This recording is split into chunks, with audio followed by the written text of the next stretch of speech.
Ryan Cole's life changed forever the moment the ocean wind betrayed him. One second, he was a struggling single father watching his 6-year-old build sandcastles. The next, he was accidentally staring at his boss, the most intimidating woman in corporate America, topless on a public beach. Ava Sterling, the ice queen who'd made grown men cry in boardrooms, stood frozen as their eyes met.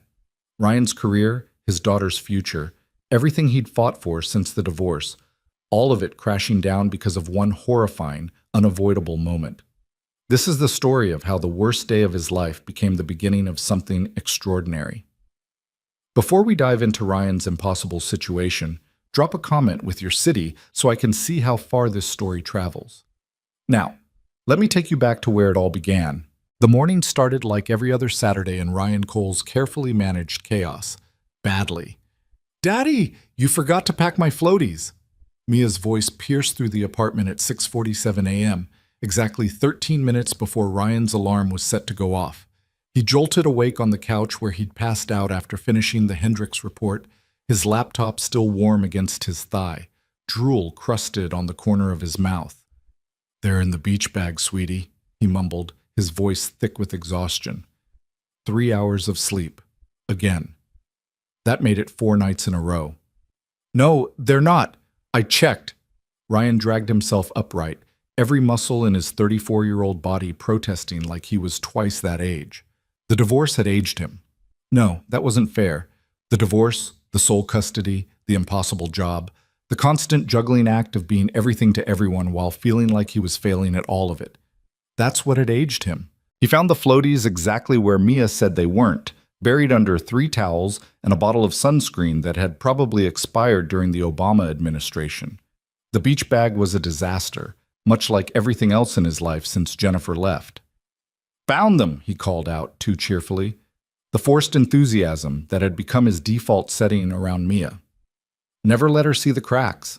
Never let her know that Daddy was barely holding it together. Mia appeared in the doorway of her bedroom, already wearing her bathing suit.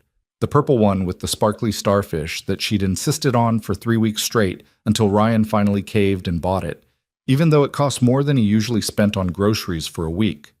Her dark hair, so much like Jennifer's, was a tangled mess that would require negotiations and possibly bribery to comb through. "Can we get ice cream at the beach?" Those big brown eyes, the ones that could make him agree to just about anything. "We'll see," Ryan said, which both of them knew meant yes. "You always say, 'we'll see,' when you mean yes," Mia giggled, launching herself at him for a hug. At 6 years old, she was getting too big to carry everywhere, but Ryan scooped her up anyway, breathing in the strawberry shampoo smell of her hair. These moments, the uncomplicated joy of his daughter's love, were the only things keeping him sane. By 8:30 a.m., they were finally out the door. By 9:15, they were stuck in traffic on the I-95, the air conditioning in Ryan's 12-year-old Honda struggling against the Florida heat. By 10:30, they were at Clearwater Beach, and Ryan was already regretting every decision that had led to this moment. The beach was packed. Of course it was. Perfect weather, weekend, summer. What had he expected? Finding parking took another 20 minutes, and by the time they'd hauled all their gear across the scorching sand, Ryan was sweating through his t-shirt and questioning his life choices. "Here," Mia proclaimed, dropping her plastic bucket and shovel in a random spot that looked identical to every other spot on the beach. "Little further from the water, Mia Bean," Ryan suggested, eyeing the tide line. The last thing he needed was to spend the afternoon chasing their belongings into the Atlantic. They compromised on a spot that satisfied neither of them, parenting in a nutshell. Ryan spread out their faded beach blanket, the one with the cartoon turtles that Jennifer had bought during their honeymoon in Maui. He should have thrown it out. Should have thrown out a lot of things. But somehow, the blanket remained. A ghost of a happier time that now just smelled like mildew no matter how many times he washed it. "Sunscreen," he announced, wielding the bottle like a weapon. "No!" Mia's protest was immediate and dramatic. "It's cold and sticky and gross, and it keeps you from turning into a lobster. Come here, you little wiggle worm." The sunscreen battle took 10 minutes. By the end of it, both of them were covered in white streaks, and Ryan was pretty sure he'd lost at least a year off his life from stress. But Mia was protected, and that was what mattered. Everything he did, every exhausting, impossible thing, was for her. Can I go to the water now? Please, please, please. Ryan glanced at the ocean, then at the growing crowd of beachgoers.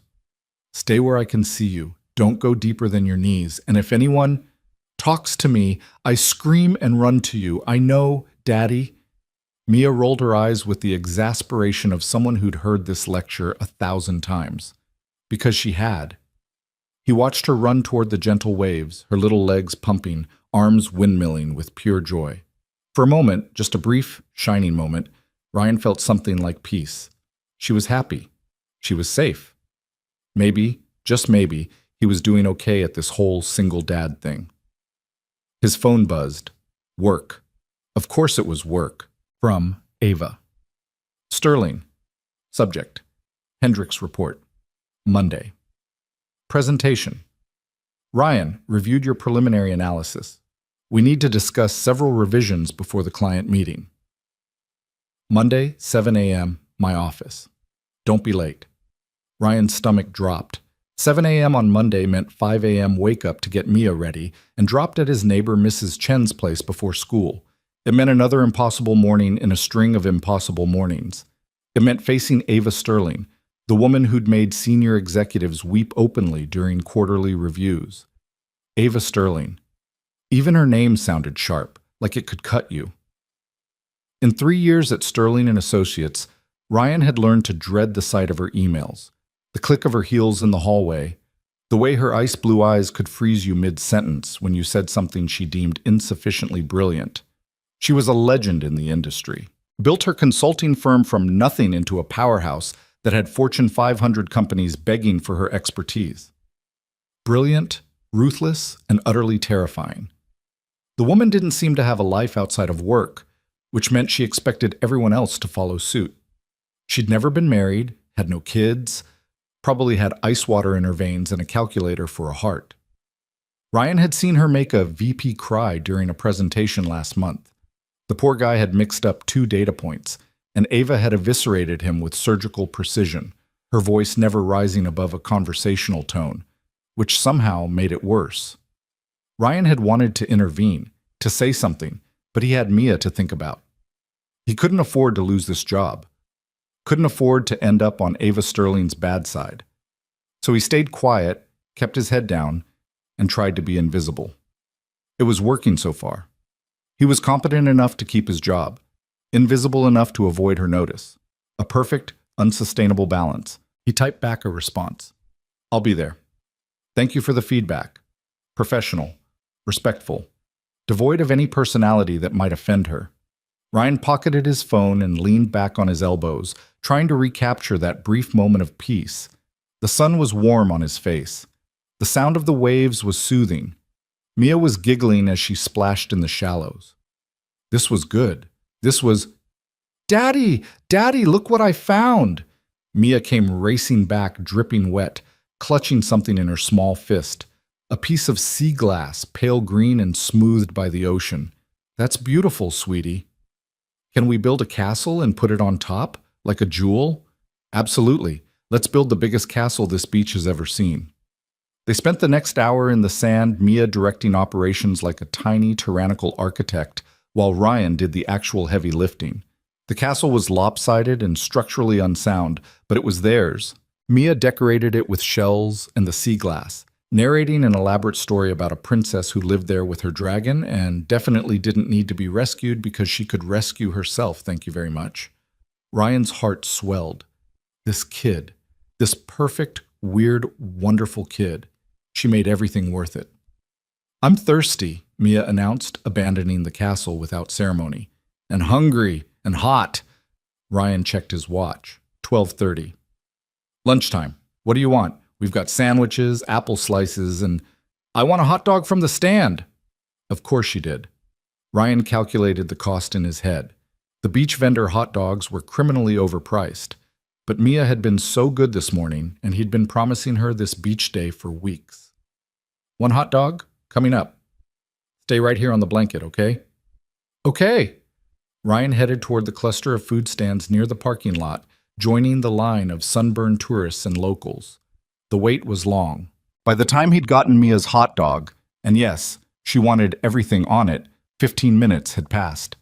He turned to head back, and that's when his entire world tilted sideways. There, maybe 30 feet away, was a woman who looked impossibly, devastatingly familiar. Tall, athletic build, dark hair pulled back in a way that was more practical than styled. She was wearing a simple black one-piece bathing suit with a sheer white beach wrap tied loosely around her waist. She was reaching into a beach bag, her back to him, but something about the way she moved, the set of her shoulders. No, it couldn't be. The woman turned slightly, and Ryan's heart stopped. Ava Sterling, his boss, the Ice Queen herself.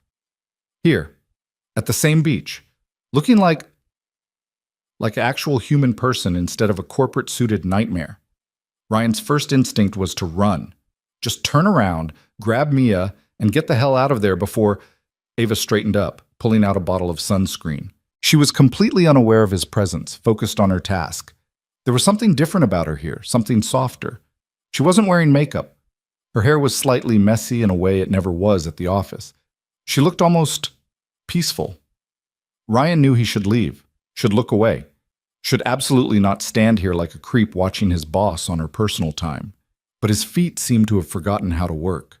He was frozen, hot dog in hand, staring at the impossible sight of Ava Sterling doing something as mundane as going to the beach.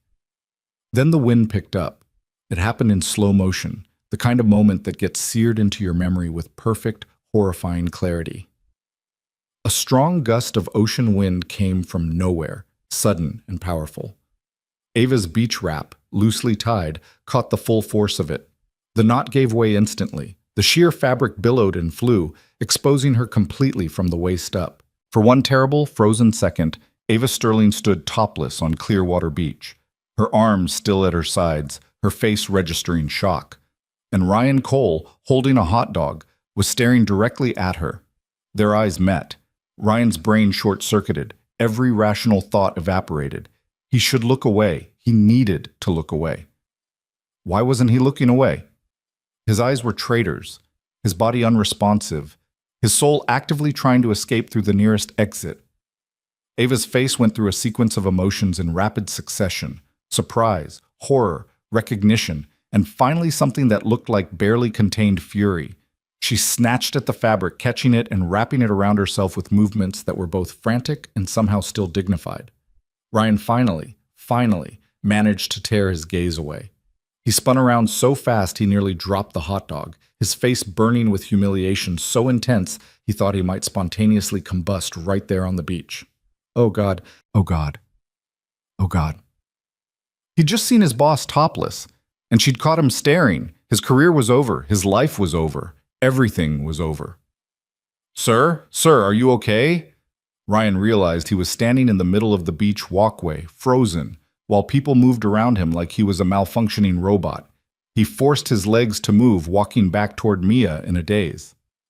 Each step felt like walking toward his own execution. Maybe Ava hadn't recognized him. Maybe the distance was too great. Maybe he could convince himself it was someone who just looked like him. Maybe, Mia Bean, we need to go, Ryan said when he reached their blanket, his voice coming out strangled. But you just got my hot dog, and we didn't have ice cream yet. We'll come back another day. Right now we need to… Ryan? The voice came from behind him. Female, controlled, familiar. Every muscle in Ryan's body tensed. He turned slowly like a man facing a firing squad. Ava Sterling stood 5 feet away, fully wrapped now, her face unreadable. Up close, without the armor of her business attire and office environment, she looked different, younger somehow, more real, and absolutely terrifying. Ms. Sterling, Ryan managed to croak out. I wasn't… What could he possibly say? Sorry for accidentally seeing you naked? Sorry for the ocean wind? Sorry for existing in the same geographic location as you during your personal time? Ava's expression remained neutral, but Ryan could see the calculation happening behind her eyes. She was assessing the situation, determining the appropriate response. He waited for the axe to fall. Waited for her to tell him to come to the office first thing Monday to clear out his desk. Waited for… Is this your daughter? Ava asked, her tone surprisingly gentle. Ryan blinked. Of all the things he'd expected her to say, that wasn't it. Yes, this is Mia. Mia, who had zero awareness of the apocalyptic tension in the air, beamed up at Ava. Hi, we built a sandcastle. Do you want to see it? It has a jewel on top. Ava's face did something Ryan had never seen it do in 3 years of working together. It softened, just slightly, just for a moment, but it was unmistakable. I'd love to see it, Ava said, and to Ryan's complete shock, she knelt down in the sand next to Mia. Ryan stood there, hot dog still in hand, trying to process what was happening. His boss, the woman who just had a wardrobe malfunction in front of him, the woman who could end his career with a word, was crouching next to his 6-year-old daughter, examining a lopsided sandcastle. This is the tower, Mia explained, pointing. And that's where the princess lives. She has a dragon. His name is Sparkles. Sparkles is an excellent name for a dragon, Ava said seriously.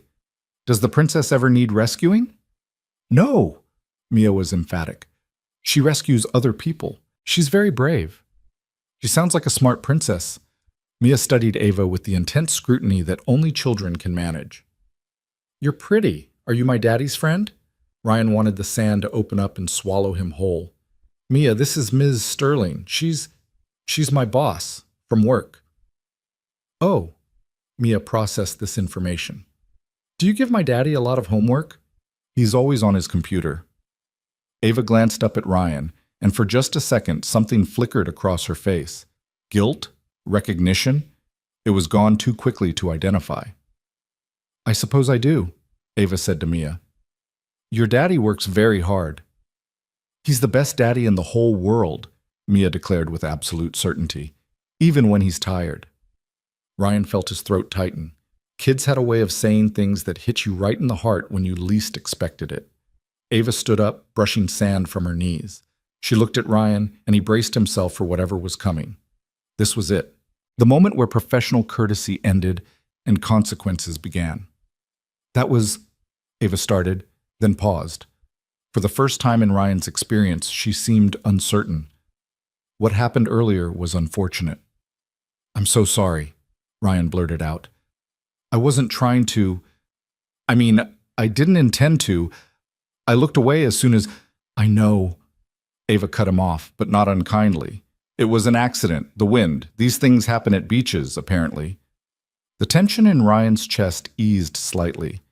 She wasn't going to fire him, at least not right this second. I would appreciate, Ava continued, her voice taking on a more formal tone, if we could both agree that what happened stays between us. It was embarrassing for me, and I'm sure it was uncomfortable for you. Can we just forget it happened? Ryan nodded so hard he probably looked like a bobblehead. Absolutely. Completely forgotten. Already didn't happen. I have no memory of anything. The corner of Ava's mouth twitched. Was that almost a smile? No, impossible. Ava Sterling didn't smile. Miss Sterling, do you want some of my hot dog? Mia offered, holding up the slightly squashed food item. Daddy bought it for me, but I can share.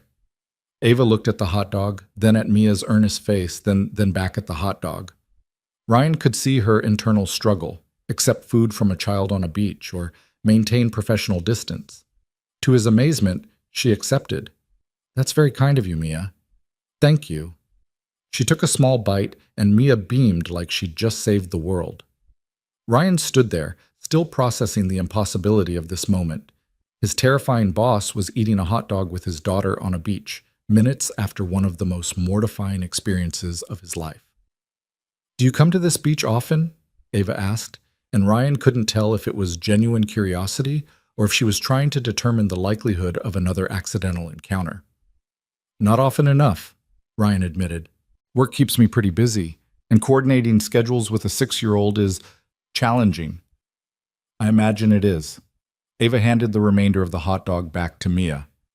Single parent? Ryan nodded. Divorced, 2 years now. I have full custody. He waited for judgment, for the subtle shift in her expression that people often had when they learned he was raising Mia alone. The assumption that he must be doing it wrong, that something must have gone terribly wrong for the mother to not be in the picture. but Ava's expression remained neutral. That must be difficult, balancing work and parenting. Ryan searched for the right words. It's the most important thing I've ever done. And the hardest. I was raised by a single father, Ava said quietly, so quietly that Ryan almost missed it over the sound of the waves. After my mother passed when I was 7, I remember how hard he worked, how tired he always was, how he never let me see how much he was struggling. Ryan stared at her.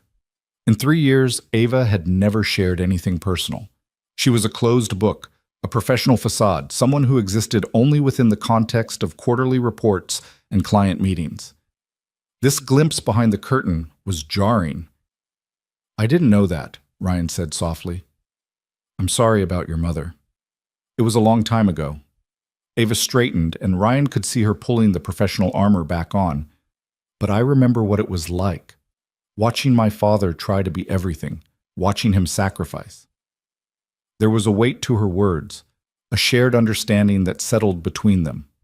For just a moment, Ava Sterling wasn't his boss. She was someone who understood what it meant to be on the other side of single parenting, who knew the cost. Anyway, Ava said, clearing her throat, I should let you two get back to your day. I'm sure you have better things to do than talk to your boss on your day off. Do you have to go? Mia piped up. You could help us build another castle. We're really good at it. Mia, Ryan said gently, Ms. Sterling probably has her own plans. Actually, Ava said slowly, and Ryan could see her surprising herself. I don't have plans. I came here to try to relax, which I'm apparently terrible at. Then you should definitely build castles with us, Mia declared. It's very relaxing and fun, and we have extra buckets. Ryan expected Ava to make a polite excuse and leave, expected her to retreat back into the professional distance that had always existed between them. Instead, she looked at the sand, at Mia's hopeful face, at Ryan's expression of complete bewilderment, and said, All right, one castle, but it needs to be structurally sound. None of this lopsided Princess Tower nonsense. Mia squealed with delight and grabbed Ava's hand, pulling her toward their blanket. Ryan followed, feeling like he'd slipped into an alternate dimension where nothing made sense anymore. The next hour was surreal. Ava Sterling, the Ice Queen, the corporate legend, the woman who'd made executives weep, sat in the sand in her beach wrap and bathing suit, building sandcastles with a 6-year-old girl. And she was taking it seriously. The foundation needs to be wider, Ava explained to Mia, packing sand with focused intensity. See? If the base is too narrow, the whole structure collapses. Like in Frozen, when Elsa's ice castle breaks, Mia said. Exactly like that. Engineering principles apply to both ice and sand. Ryan sat back, ostensibly supervising, but mostly just trying to process this new reality. Ava was playful, wasn't the right word. She approached castle building with the same serious intensity she brought to everything else. But there was something different in her demeanor. The hard edges were softer. She listened to Mia's rambling stories about princesses and dragons, without the impatient expression she wore in meetings when people went off topic. Your turn, Daddy, Mia commanded. Make the moat. Ryan dutifully began digging, accidentally flinging sand onto Ava's leg in the process. He froze, expecting irritation, but Ava just laughed. Actually laughed.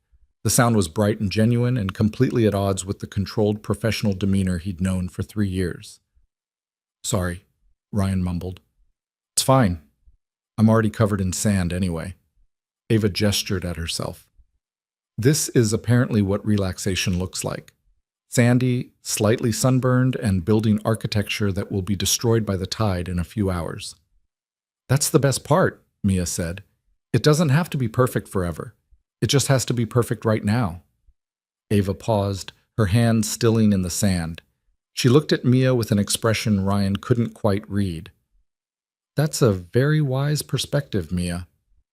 My daddy says that all the time. He says we're doing our best right now, and that's enough. Ryan felt heat creep up his neck. He'd said that to Mia during a particularly rough bedtime routine last week, when she'd been crying about a test she thought she'd failed. He hadn't meant it to be philosophical. He'd meant it to be comforting. Your daddy is right, Ava said. And when she looked at Ryan, there was something new in her gaze. Recognition, maybe, or respect. That's a good lesson. They finished the castle, a genuinely impressive structure that featured towers, a moat, a bridge made from popsicle sticks Mia had saved from ice cream's past, and the sea glass jewel on the highest point. Mia insisted on taking 100 pictures on Ryan's phone, directing them to pose like they were all castle architects. In one photo, Ryan stood next to Ava, both of them sandy and squinting in the sun, with Mia kneeling proudly in front of their creation. Ryan looked exhausted but happy. Ava looked human, actually genuinely human in a way he'd never seen her before. "Can we get ice cream now?" Mia asked, because a 6-year-old's memory for promised treats was infallible. Ryan checked his wallet and tried not to wince at the depleted funds. "Sure, sweetie." "Would you like to join us, Ms. Sterling?" Mia asked, with the fearless friendliness of childhood. "Oh, I shouldn't," Ava started. "Please?" Mia unleashed the full power of the puppy dog eyes. "It's more fun with more people. And you helped with the castle, so you're part of our team now." Ava looked at Ryan, clearly leaving the decision to him. He should say no, should let her escape this accidental social obligation, should maintain professional boundaries. But standing there on the beach, sandy and sunburned, with his daughter holding his hand and looking hopeful, Ryan found himself saying, "We'd be happy to have you, if you want to." Ava hesitated for just a moment, then nodded. "I want to." They walked to the ice cream stand together, an unlikely trio. Mia chattered the entire way, asking Ava questions with the relentless curiosity of childhood. What was her favorite color? Did she have any pets? Had she ever met a real princess? Did she know that dolphins were actually really smart and sometimes they helped people? Ava answered each question patiently, and Ryan noticed something interesting. She never talked down to Mia, never dismissed her questions as childish. She engaged with her seriously, like Mia's thoughts and opinions mattered. At the ice cream stand, Mia ordered chocolate with sprinkles. Ryan got vanilla because it was cheaper. Ava surprised them both by ordering mint chocolate chip in a waffle cone, somehow humanizing her even further. They sat at a nearby picnic table, and Mia immediately launched into a detailed explanation of her school day routines, her best friend Emma, who had a pet hamster, and her opinions on various animated movies. Ryan ate his ice cream and watched his boss interact with his daughter, still half convinced he was dreaming. This didn't happen in real life. Bosses didn't accidentally reveal their humanity on beaches. They didn't build sandcastles with their employees' children. They didn't sit eating mint chocolate chip ice cream while listening to a 6-year-old's manifesto on why cats were better than dogs. "I'm sorry," Ryan finally interjected when Mia paused for breath. "She's a lot sometimes. You don't have to—" "She's wonderful," Ava said, cutting him off. And she meant it. Ryan could see it in her face, hear it in her voice. "She reminds me of myself at that age. Curious, opinionated, absolutely convinced of my own correctness about everything." "I am correct about everything," Mia said matter-of-factly, which made Ava laugh again. As they finished their ice cream, the conversation drifted to lighter topics. Ava mentioned she came to this beach because it was close to her condo, but far enough from the office that she rarely ran into colleagues. Ryan admitted he'd chosen it for the same reason: distance from anything connected to work, a place where he could just be dad instead of Ryan Cole, junior analyst who couldn't afford to make mistakes. "About Monday," Ava said as they stood to leave, and Ryan's stomach dropped. Here it came. The return to reality. The reminder that this interlude, pleasant as it had been, changed nothing. "The 7 a.m. meeting." Ryan nodded, bracing himself. "I'll be there." "I'm postponing it," Ava said, and Ryan blinked in confusion. "Make it 10 a.m. instead. That should give you more time in the morning with Mia before school." Ryan opened his mouth, closed it, opened it again. Thank you, Thank you. The Hendricks report is important, but it's not urgent enough to require pre-dawn meetings." Ava's tone was matter-of-fact, but there was something in her eyes, a softness, an understanding. "We can accomplish the same work in a more reasonable time frame." "Ms. Sterling, I appreciate that, but I don't want special treatment. I can handle—" "I'm not offering special treatment, Ryan. For the first time, she'd used his first name outside of an email. It sounded different in her voice, more personal. I'm offering reasonable accommodation for an employee who's managing both professional and parental responsibilities. There's a difference. Mia tugged on Ryan's hand. I need to potty. Okay, sweetie. Let's find the bathroom. Ryan looked at Ava, still trying to process this shift in reality.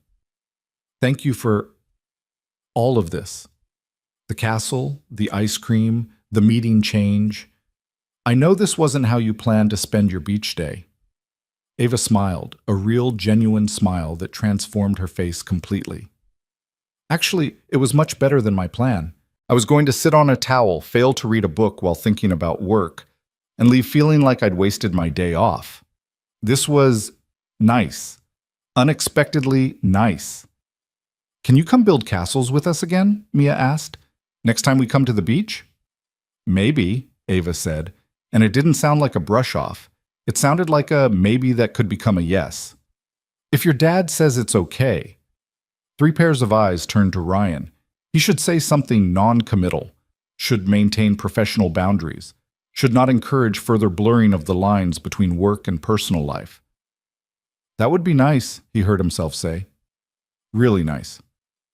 They parted ways at the parking lot, Mia waving enthusiastically as Ava walked to her car, a sleek black Tesla that looked exactly like what Ryan would have expected the Ice Queen to drive.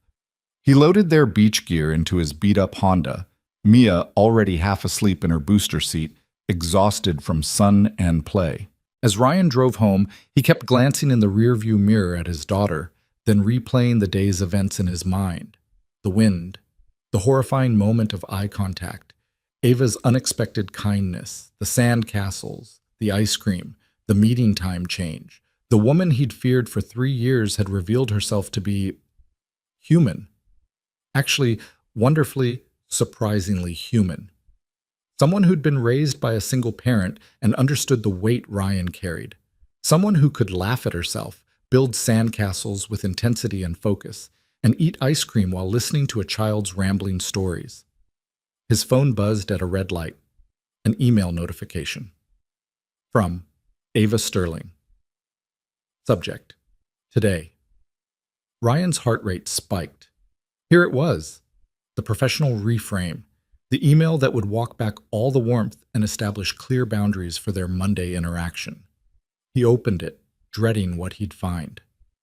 Ryan, thank you for allowing me to intrude on your day with Mia. I haven't built a sandcastle since my father and I used to go to Jones Beach when I was a child. I'd forgotten how satisfying it is to create something that doesn't need to last forever to be worthwhile. Regarding our earlier, unfortunate encounter, let's agree it never happened. I'd prefer we both move forward without awkwardness. You're a valuable employee, and I'd hate for an accident of wind and timing to affect our professional relationship. See you Monday at 10. Give Mia my regards. Ava. It was signed with her first name, not Ms. Sterling or A. Sterling, just Ava. Ryan read it 3 times, looking for subtext or hidden meaning, but it seemed straightforward, genuine even. An olive branch, a reset, an acknowledgement that something had shifted between them today. When they got home, Mia was too tired for her usual bath time negotiations. She fell asleep almost immediately, clutching the sea glass from their sandcastle. Ryan stood in her doorway for a long moment, watching her breathe, feeling the familiar, overwhelming love mixed with exhaustion that defined his life now. He should go finish the Hendricks report, should prepare for Monday's meeting, should do a dozen responsible, necessary things. Instead, he pulled out his phone and scrolled through the photos from the beach. There, the one of all 3 of them with the castle, Mia's gap-toothed grin, his own tired but genuine smile, and Ava, caught mid-laugh, sandy and human and real. Ryan sent it to his personal email, then hesitated before doing something impulsive and probably stupid. He forwarded it to Ava with a simple message. Thought you might want a copy. Evidence that you can, in fact, relax. Ryan. Her response came faster than he expected. Evidence that might be used against me in future board meetings. But yes, I want it. Thank you. Ava. Ryan set his phone aside and lay back on his bed, staring at the ceiling. The worst day of his life. The moment he'd accidentally seen his terrifying boss topless on a beach had somehow transformed into something else entirely. Something that felt like the beginning of a shift, a change, a small crack in the walls they'd both built around themselves. Monday would come. Work would return to normal, probably. Ava would be the ice queen again, and he would be the invisible junior analyst trying to keep his head above water. But something had changed today. Some connection had been made, some understanding reached. As Ryan finally drifted off to sleep, his last thought was of Mia's words. It doesn't have to be perfect forever. It just has to be perfect right now. Today had been perfect. Complicated, mortifying, unexpected, and absolutely perfect. And somehow, impossibly, Ryan found himself looking forward to Monday morning. Monday morning arrived with the jarring buzz of Ryan's alarm at 7:45 a.m., a luxury he hadn't experienced in months. The extra 2.5 hours felt like winning the lottery. He'd actually slept through a full REM cycle. Mia had woken up naturally instead of being dragged from bed in the pre-dawn darkness. They'd had time for a real breakfast, pancakes even, instead of the usual granola bar consumed in the car. "You're happy today, Daddy," Mia observed, syrup dripping down her chin as she demolished her third pancake. "You're doing the humming thing." Ryan paused mid-pour of his coffee. "I hum?" "When you're not stressed. You hum songs, but you don't know the words, so it's just the tune and it's kind of off-key, but I like it." Out of the mouths of babes. Ryan hadn't even realized he'd been humming, but Mia was right. The knot of tension that usually lived between his shoulder blades had loosened slightly. The impossible juggling act of his morning routine had felt almost manageable today. "Well, we have Miss Sterling to thank for that," Ryan said, wiping Mia's face with a napkin. "She changed our meeting time so we could have a better morning." "She's nice," Mia declared with the absolute certainty of childhood. "I like her. She builds good castles." Ryan thought about that email, the one signed with just her first name, about the way Ava had laughed in the sun, sandy and unguarded, about how she'd listened to Mia's rambling stories like they mattered. "Yeah, sweetie, I think she might be nice." By 9:30 a.m., Ryan had dropped Mia at school, with time to walk her to the classroom door instead of the usual frantic drop-off, and made it to the office. The Sterling and Associates building was a glass and steel monument to corporate success, all clean lines and intimidating architecture. Ryan's desk was on the 7th floor, a cubicle in a sea of cubicles, where junior analysts toiled under the watchful eye of the executives above. His desk phone was blinking with a voicemail. Ryan's stomach clenched reflexively. Voicemails were never good news. "Ryan, it's David Chen from accounting. Listen, I know you've got that meeting with Sterling today, and I just wanted to give you a heads up. She's been in rare form this morning. Already made Patterson for Marketing Cry, and she eviscerated the Q3 projections team. Whatever you present today, make sure it's bulletproof. Good luck, man. You're going to need it." Ryan's brief moment of morning optimism evaporated. Of course, whatever warmth had existed on the beach was just that, an aberration, a temporary glitch in the Ice Queen's programming. This was the real Ava Sterling, the one who made grown men cry, the one he needed to face in 30 minutes with a report that he knew had flaws. He pulled up the Hendrix analysis on his computer, his eyes scanning the data with growing dread. The projections were solid, but there were gaps in the market research section, areas where he'd had to make educated guesses because the client hadn't provided complete information. Ava would spot those gaps in seconds. She always did. Ryan's hands were sweating as he printed the report. Around him, the office hummed with the usual Monday morning chaos. Keyboards clicking, phones ringing, the coffee machine in the break room grinding beans. His colleague Marcus leaned over the cubicle wall. "Heard you've got Sterling at 10. Man, I'm glad it's you and not me. She's on the warpath today." "Thanks for the encouragement," Ryan muttered. "Just saying, keep your head down, agree with everything she says, and try not to make eye contact for too long. I heard she can smell fear." Ryan gathered his materials and headed for the elevator, his heart hammering against his ribs. The executive floor was on 12. As the elevator climbed, Ryan tried to center himself. Professional, competent. Don't think about the beach. Don't think about sandcastles or ice cream or the way she'd laughed. That wasn't real. This was real. The cold fluorescent lights, the intimidating silence of the executive corridor, the assistant's desk outside Ava's office where Jennifer Park sat like a gatekeeper. "She's expecting you," Jennifer said without looking up from her computer. "Go right in." Ryan knocked twice on the heavy wooden door. "Enter." The voice was cool, professional, utterly familiar. Ryan pushed open the door and stepped into Ava Sterling's office, a space he'd only been in twice before, once for his initial interview, once for his annual review. It was exactly as intimidating as he remembered. Floor-to-ceiling windows with a view of the city, sleek modern furniture, diplomas and awards lining one wall. Everything meticulously organized, not a single item out of place. Ava sat behind her desk, and Ryan's breath caught. She was back in her armor, a sharply tailored navy suit, her hair pulled into a severe bun, minimal makeup applied with precision. The woman from the beach might as well have been a different person. This was the Ice Queen, complete with reading glasses perched on her nose and an expression that gave away nothing. "Ryan, sit." She gestured to the chair across from her desk without looking up from whatever document she was reviewing. "You have the revised Hendricks analysis?" "Yes, Ms. Sterling." Ryan set the report on her desk, his hand steadier than he felt. "I've addressed the preliminary concerns you outlined in your Friday email." Ava picked up the report, and Ryan watched her eyes scan the pages with terrifying speed. She was a machine, processing information faster than anyone he'd ever met.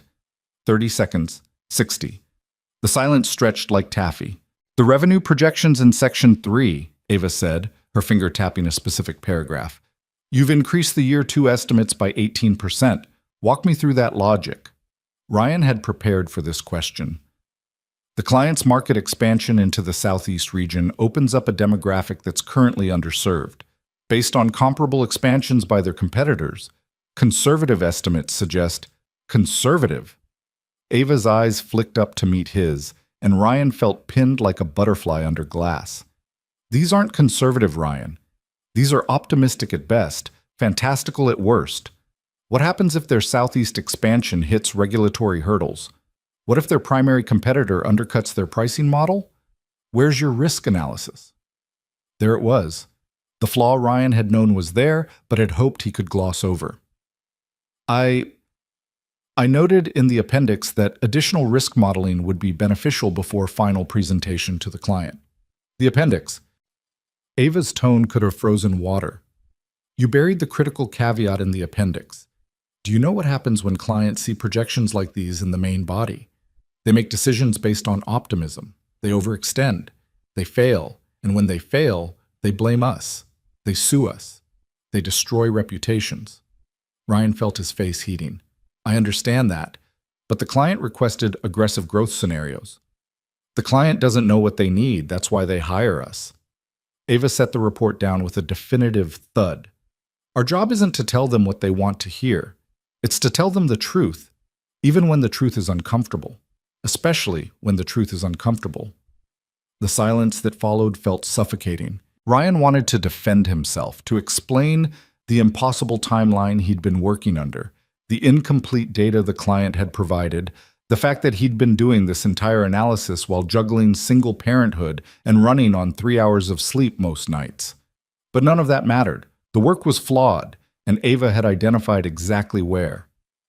You're right, Ryan said finally, the words tasting like defeat. The risk analysis should be integrated into the main body. The projections need to be more conservative. I'll revise. Ryan. Ava's voice had changed, lost some of its sharp edge. Look at me. He did, expecting to see disappointment or anger. Instead, her expression was complicated. Thoughtful, maybe. Less Ice Queen, more human. The analysis is flawed, Ava continued, but it's not unsalvageable. The core methodology is sound. Your market research is actually quite thorough. You've clearly put significant effort into this. She paused, seeming to choose her next words carefully. But you're drowning. I can see it in the work. Corners cut not from laziness, but from exhaustion. Good instincts buried under the pressure of doing everything too fast. Ryan didn't know what to say. This wasn't the evisceration he'd expected. It was feedback. Honest, but not cruel. I'm going to be direct with you, Ava said, leaning back in her chair. And I'm saying this as your supervisor, not as someone who built sandcastles with your daughter yesterday. There it was. The acknowledgement that Saturday had happened, that it meant something beyond a random encounter. Your work is good, Ryan. Better than good, usually. But you're operating at 80% capacity because you're trying to maintain 150% across 2 full-time jobs, this one and parenting. That's not sustainable. I can handle it, Ryan said automatically, the defense mechanism he'd perfected over 2 years of single parenting. I just need to— You need support, Ava interrupted, which is why I'm reassigning the Hendricks client presentation to Patterson and bringing you onto the Meridian Strategy Project instead. Ryan's head snapped up. Patterson? But I've been working on Hendricks for 6 weeks. And you've done the heavy lifting. Patterson can polish the presentation and handle the client meeting. The Meridian project is longer term, more strategic, and has a flexible timeline. You'll be working directly with me on it, which means I can accommodate your schedule as needed. Ryan's brain struggled to process this. Being pulled off a client presentation was usually a demotion, a sign of failure. But the way Ava framed it, the Meridian project sounded like an opportunity? And working directly with her was either a nightmare or a promotion. He couldn't tell which. I don't understand, Ryan admitted.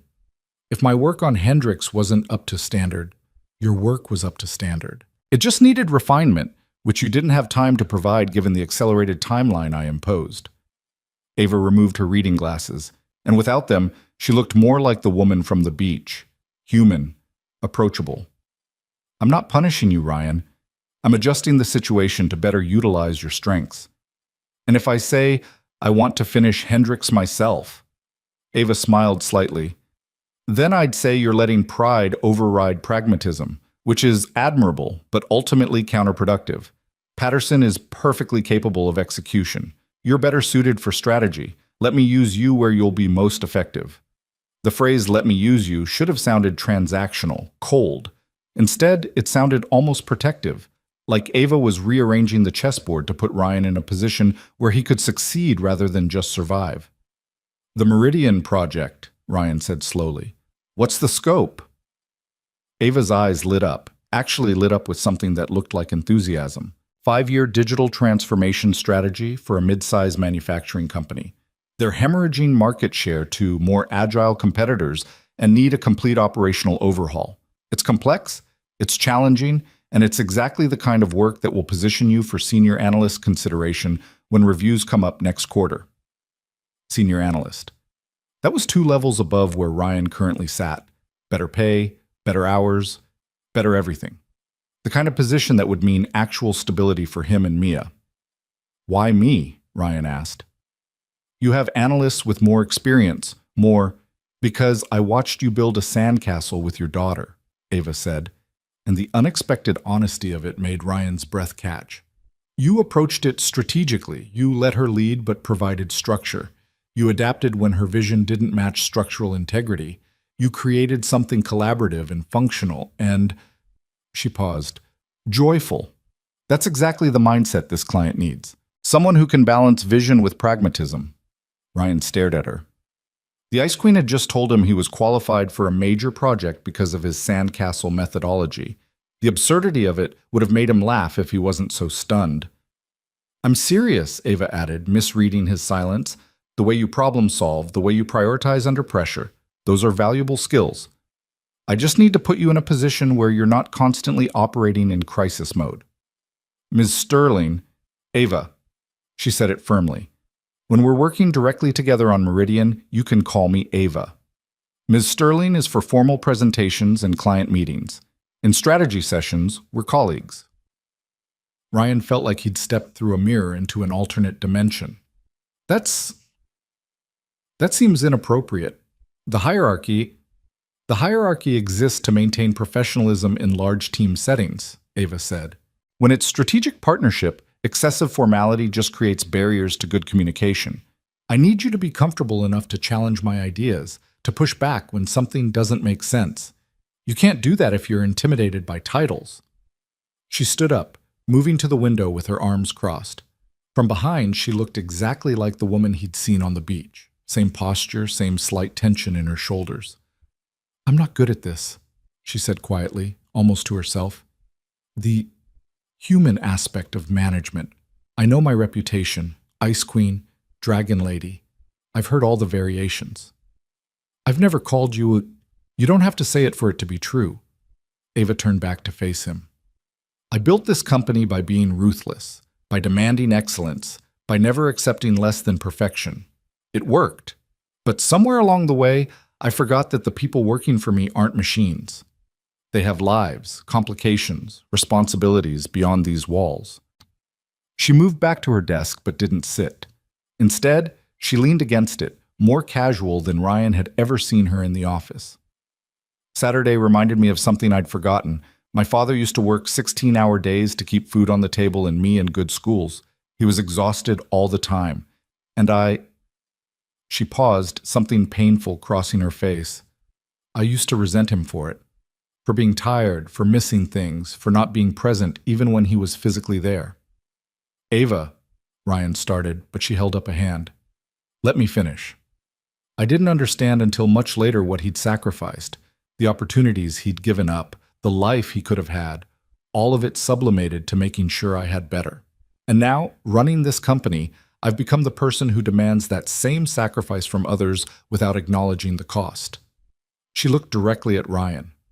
I saw you with Mia, the way she looks at you, the way you prioritize her even when you're clearly running on empty. I don't want to be the reason that child grows up resenting her father for being absent. The vulnerability in Ava's voice was staggering. This wasn't the Ice Queen. This was someone who'd been shaped by loss and sacrifice and was trying, however imperfectly, to be better. Mia could never resent me, Ryan said softly. She's the reason I do any of this. I know, and I'm not going to be the person who takes that away from either of you. Ava straightened, pulling her professional demeanor back on like armor. So, Meridian Project, flexible timeline. You'll work from home 2 days a week, Tuesdays and Thursdays. Core strategy meetings on Mondays and Wednesdays, scheduled no earlier than 10 a.m. Fridays are for independent research and can be done remotely if needed. Does that work for your childcare situation? Ryan's throat felt tight. This wasn't just accommodation. This was restructuring around his life. Yes, that would be incredibly helpful. But the other analysts don't have a 6-year-old daughter depending on them, Ava said firmly. And frankly, I should have been offering flexible arrangements long before now. You're the catalyst for policy changes I should have implemented years ago. Before Ryan could respond, Ava's desk phone rang. She glanced at it, frowned, then picked up. Yes, Jennifer? Tell him I'm in a meeting. Fine. Give me 5 minutes. She hung up and turned back to Ryan. I have a conference call with a very demanding client in 5 minutes. Do you have any other questions about the Meridian project before we table this until Wednesday? Ryan had about 1,000 questions, most of which had nothing to do with work. Questions like, who are you really?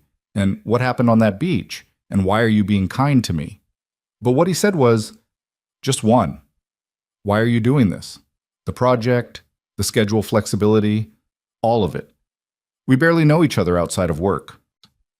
Ava was quiet for a long moment, her fingers drumming lightly on her desk. Because someone should have done it for my father, she finally said. Because every time I look at employee files and see single parent noted in the personal section, I think about how the system is designed for people with support networks and endless flexibility. Because I have the power to change that, at least within these walls, and I've been too focused on quarterly earnings to use it. She paused, then added more quietly, and because Mia told me I was pretty and shared her hot dog with me, and that was the most genuine human interaction I've had in longer than I care to admit. If a 6-year-old can extend kindness without agenda, surely I can manage basic human decency. Ryan felt something crack open in his chest, a warmth spreading through the constant anxiety he'd been carrying for 2 years. Thank you, he said, and meant it more deeply than she could possibly know. For seeing me, for seeing us. Wednesday, 10 a.m., Ava said, but her tone was gentler now. We'll start mapping out the Meridian strategy. Bring coffee. I know you subsist on it. And Ryan, the Hendricks work wasn't bad. It just wasn't your best, and you deserve the opportunity to do your best work without compromising your daughter's childhood. Ryan left Ava's office in a daze. nearly walking straight into Marcus in the corridor. "Dude, you're alive!" Marcus grabbed his shoulder, spinning him around. "What happened?" "We heard raised voices. Patterson said Sterling was on a rampage this morning." She was, Ryan searched for the right words. Professional, direct. Actually really fair. Marcus looked at him like he'd grown a second head. Fair? Ava Sterling? Are we talking about the same person? The woman who made Jenkins quit via email because he couldn't handle another review meeting with her? Maybe she's changing, Ryan said, surprising himself with the defensive note in his voice. Or maybe we don't know her as well as we think we do. Okay, seriously, what happened in that office? Did she hypnotize you? Should I be concerned? Ryan laughed, the sound feeling rusty but genuine. I got moved to a new project. Long-term strategy work, flexible schedule, direct collaboration with Ava, with Ms. Sterling. You're on a first-name basis with the Ice Queen? Marcus's eyes went wide. What kind of weird alternate reality did I wake up in? The kind where impossible things happen, Ryan said, thinking about sandcastles and accidental kindness and the way Ava's whole face transformed when she smiled. The kind where maybe people are more complicated than their reputations suggest. The rest of Monday passed in a blur. Ryan spent the afternoon researching Meridian Manufacturing, diving into their financial reports and market position. The more he learned, the more excited he became. This was exactly the kind of complex, multifaceted problem he loved. A company with good bones but outdated systems, a leadership team ready for change but unsure of direction. It was a puzzle, and Ryan had always been good at puzzles. At 4:30, his phone buzzed with a text from Mrs. Chen, his elderly neighbor who picked Mia up from school on the days Ryan couldn't make it. The message was a photo of Mia doing homework at Mrs. Chen's kitchen table, her tongue sticking out in concentration. The caption read, "She's eaten 3 cookies and informed me that princesses don't need to know multiplication tables because they have dragon accountants. Coming home at 5:30? Ryan smiled and typed back, "Be there at 5:15, save me a cookie, and tell her dragon accountants still need to know math." For the first time in months, he left the office at exactly 5:00 p.m., not frantically rushing because he was late, not guilty because he was leaving early, just leaving. At a reasonable time, like a person with a life outside these walls. When he picked up Mia from Mrs. Chen's apartment down the hall, she launched herself at him with her usual enthusiasm. "Daddy, guess what? Mrs. Chen's cat caught a lizard and I helped save it, and then we let it go outside and I named him Gerald before we released him." "That's great, sweetie." Ryan scooped her up, breathing in the sweet kid smell of her hair, sugar cookies and strawberry shampoo and pure joy. "Did you thank Mrs. Chen for picking you up?" "Thank you, Mrs. Chen," Mia called over Ryan's shoulder. "Your cookies are the best in the whole building." Mrs. Chen, a spry 70-something with silver hair and sharp eyes, smiled at them both. "She's welcome any time, Ryan. Such a sweet child." Then, lowering her voice so Mia couldn't hear, "You look less exhausted today. Something good happen?" "Maybe," Ryan admitted. "Things might be getting a little easier at work." "Good. You're a good father, but even good fathers need support." Mrs. Chen patted his arm. "Don't forget to take care of yourself too, eh?" That evening, Ryan actually had time to make dinner. Real dinner, not microwave meals or takeout. Spaghetti with sauce from a jar, garlic bread from the freezer, and a salad that Mia picked through looking for hidden vegetables. They ate together at the kitchen table instead of in front of the TV. They talked about Mia's day, about the lizard named Gerald, about whether dragon accountants would prefer Excel or Google Sheets. During bath time, Mia asked, "When can we go back to the beach and see Ms. Sterling again?" Ryan paused mid-shampoo rinse. "I don't know, sweetie. Ms. Sterling is very busy with work." "But she liked building castles with us. I could tell. She smiled a lot." Mia tipped her head back, letting the water run over her hair.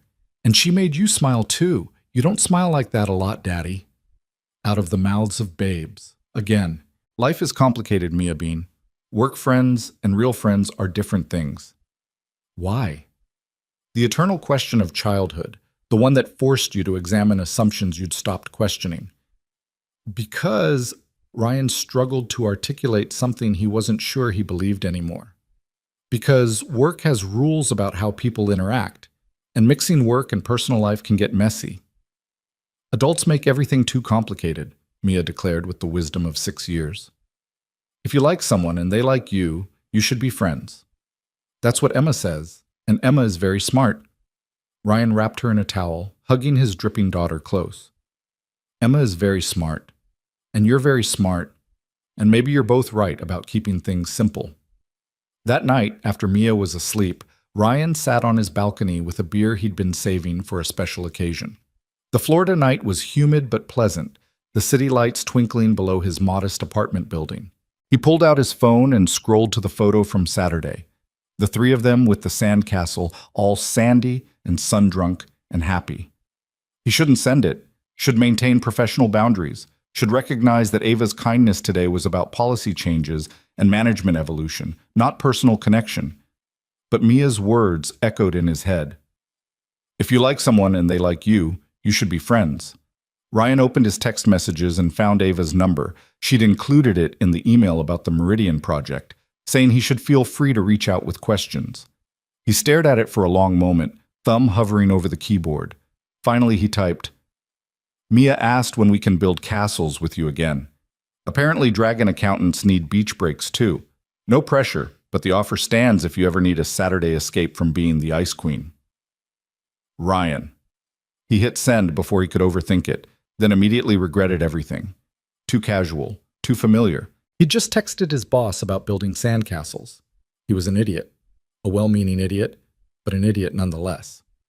His phone buzzed 30 seconds later. Tell Mia that dragon accountants definitely need beach breaks, and tell her I'm working on being less icy. Next Saturday, same beach, 11 a.m., I'll bring the good shovels. Ava. Ryan read the message 3 times, a smile spreading across his face like sunrise. Then he went inside, closed his laptop without opening his work email for the first time in months, and slept the deep, dreamless sleep of someone who just discovered that maybe, just maybe, the impossible could become possible after all. Wednesday morning came with the kind of crystalline clarity that made everything feel sharp-edged and significant. Ryan arrived at the office at 9:45, carrying 2 large coffees, one black for himself, one with cream, and 2 sugars because he'd remembered Ava ordering it that way at a company meeting months ago. It was a small detail, the kind of thing his exhausted brain had filed away without knowing why, and now it felt important to get it right. Jennifer looked up as he approached, her expression shifting from professional neutrality to something resembling surprise. Mr. Cole, she's expecting you. Go ahead in. Ryan knocked once and entered to find Ava already deep in work, her desk covered with printouts and her laptop displaying what looked like market analysis charts. She glanced up, and for just a moment, Ryan saw the flicker of the woman from the beach, the slight softening around her eyes, the hint of a smile, before the professional mask settled back into place. You brought coffee, Ava said, and it sounded almost like an accusation. You said to bring coffee. I assumed you meant for both of us. Ryan set the cup on her desk.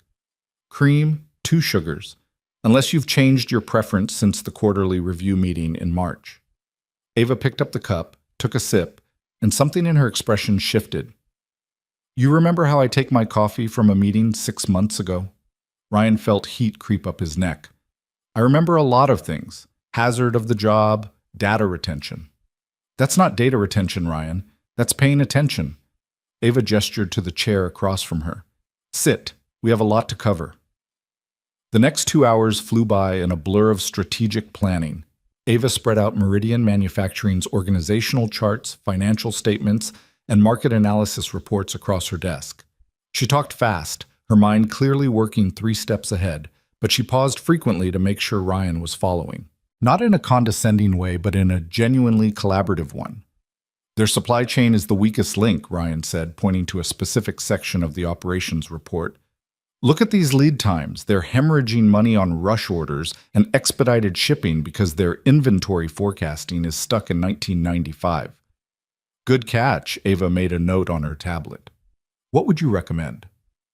Complete digital overhaul of their inventory management system, real-time tracking, predictive analytics, automated reordering based on historical patterns, and market trends. It's a significant upfront investment, but the ROI within 18 months would be substantial, Ava finished. I like it. What's the risk? Implementation resistance. The operations manager has been there for 20 years. He's going to see this as an attack on his competence rather than a systems upgrade. Ava leaned back in her chair, studying Ryan with an intensity that should have been uncomfortable, but somehow wasn't. How do we mitigate that? Make him the hero of the transformation. Position him as the experienced expert who's going to guide the company into the digital age. Give him ownership of the rollout, a team to lead, recognition for his institutional knowledge. People resist change when they feel replaced, not when they feel elevated. That's good, Ava said quietly. That's actually brilliant. Most consultants would recommend replacing him with someone younger and more tech-savvy. You're thinking about the human element. I learned from watching my dad try to manage change at his job, Ryan admitted. He was a shift supervisor at a manufacturing plant. Every time corporate tried to implement new systems, they treated the floor workers like obstacles instead of assets.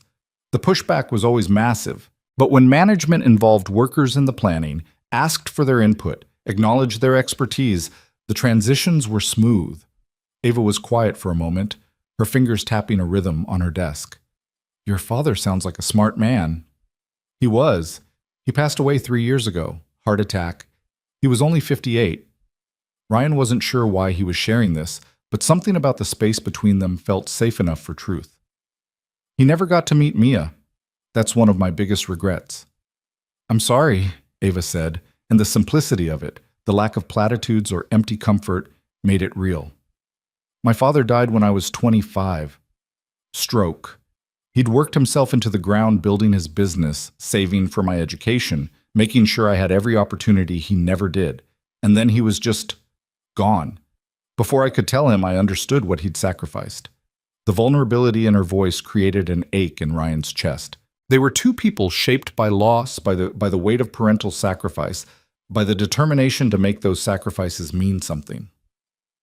Is that why you built Sterling and Associates? Ryan asked. To honor him? To prove I deserved everything he gave up for me.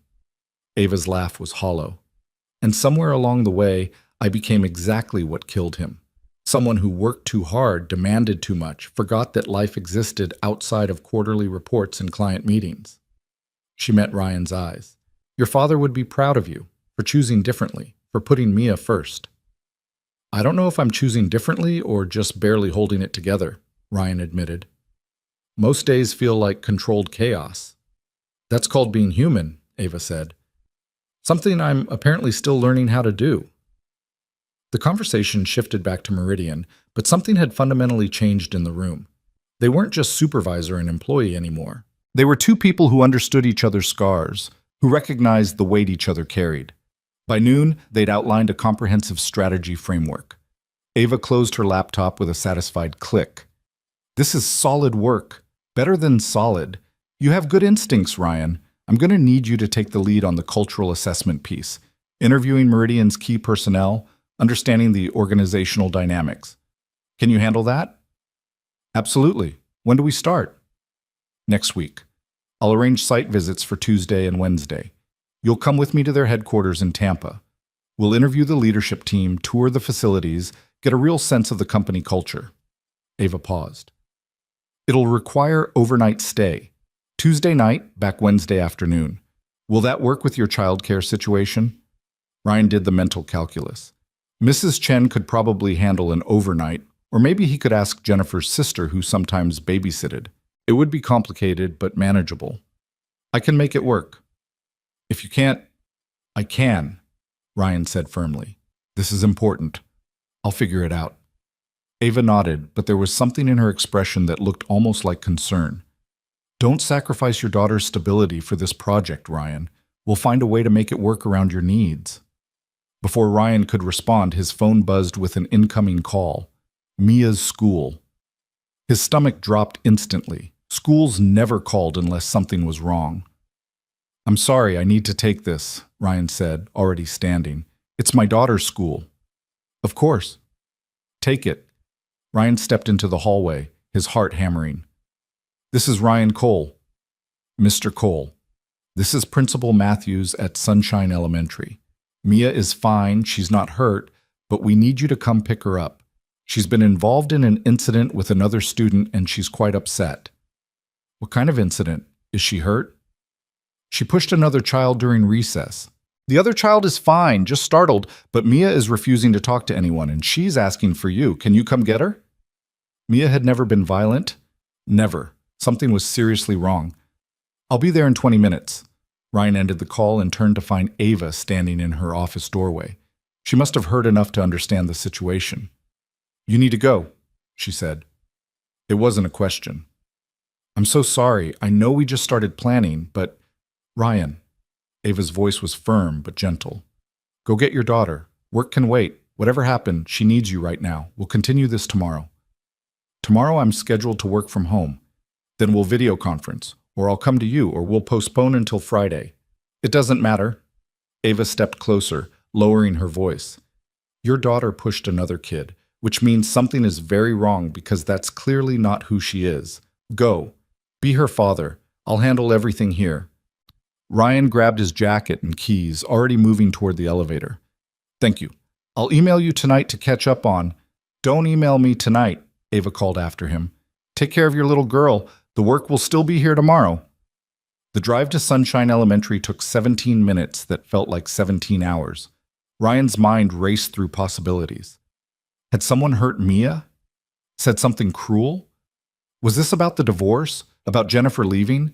About the constant moving and adjusting and trying to be enough when he felt like he was failing?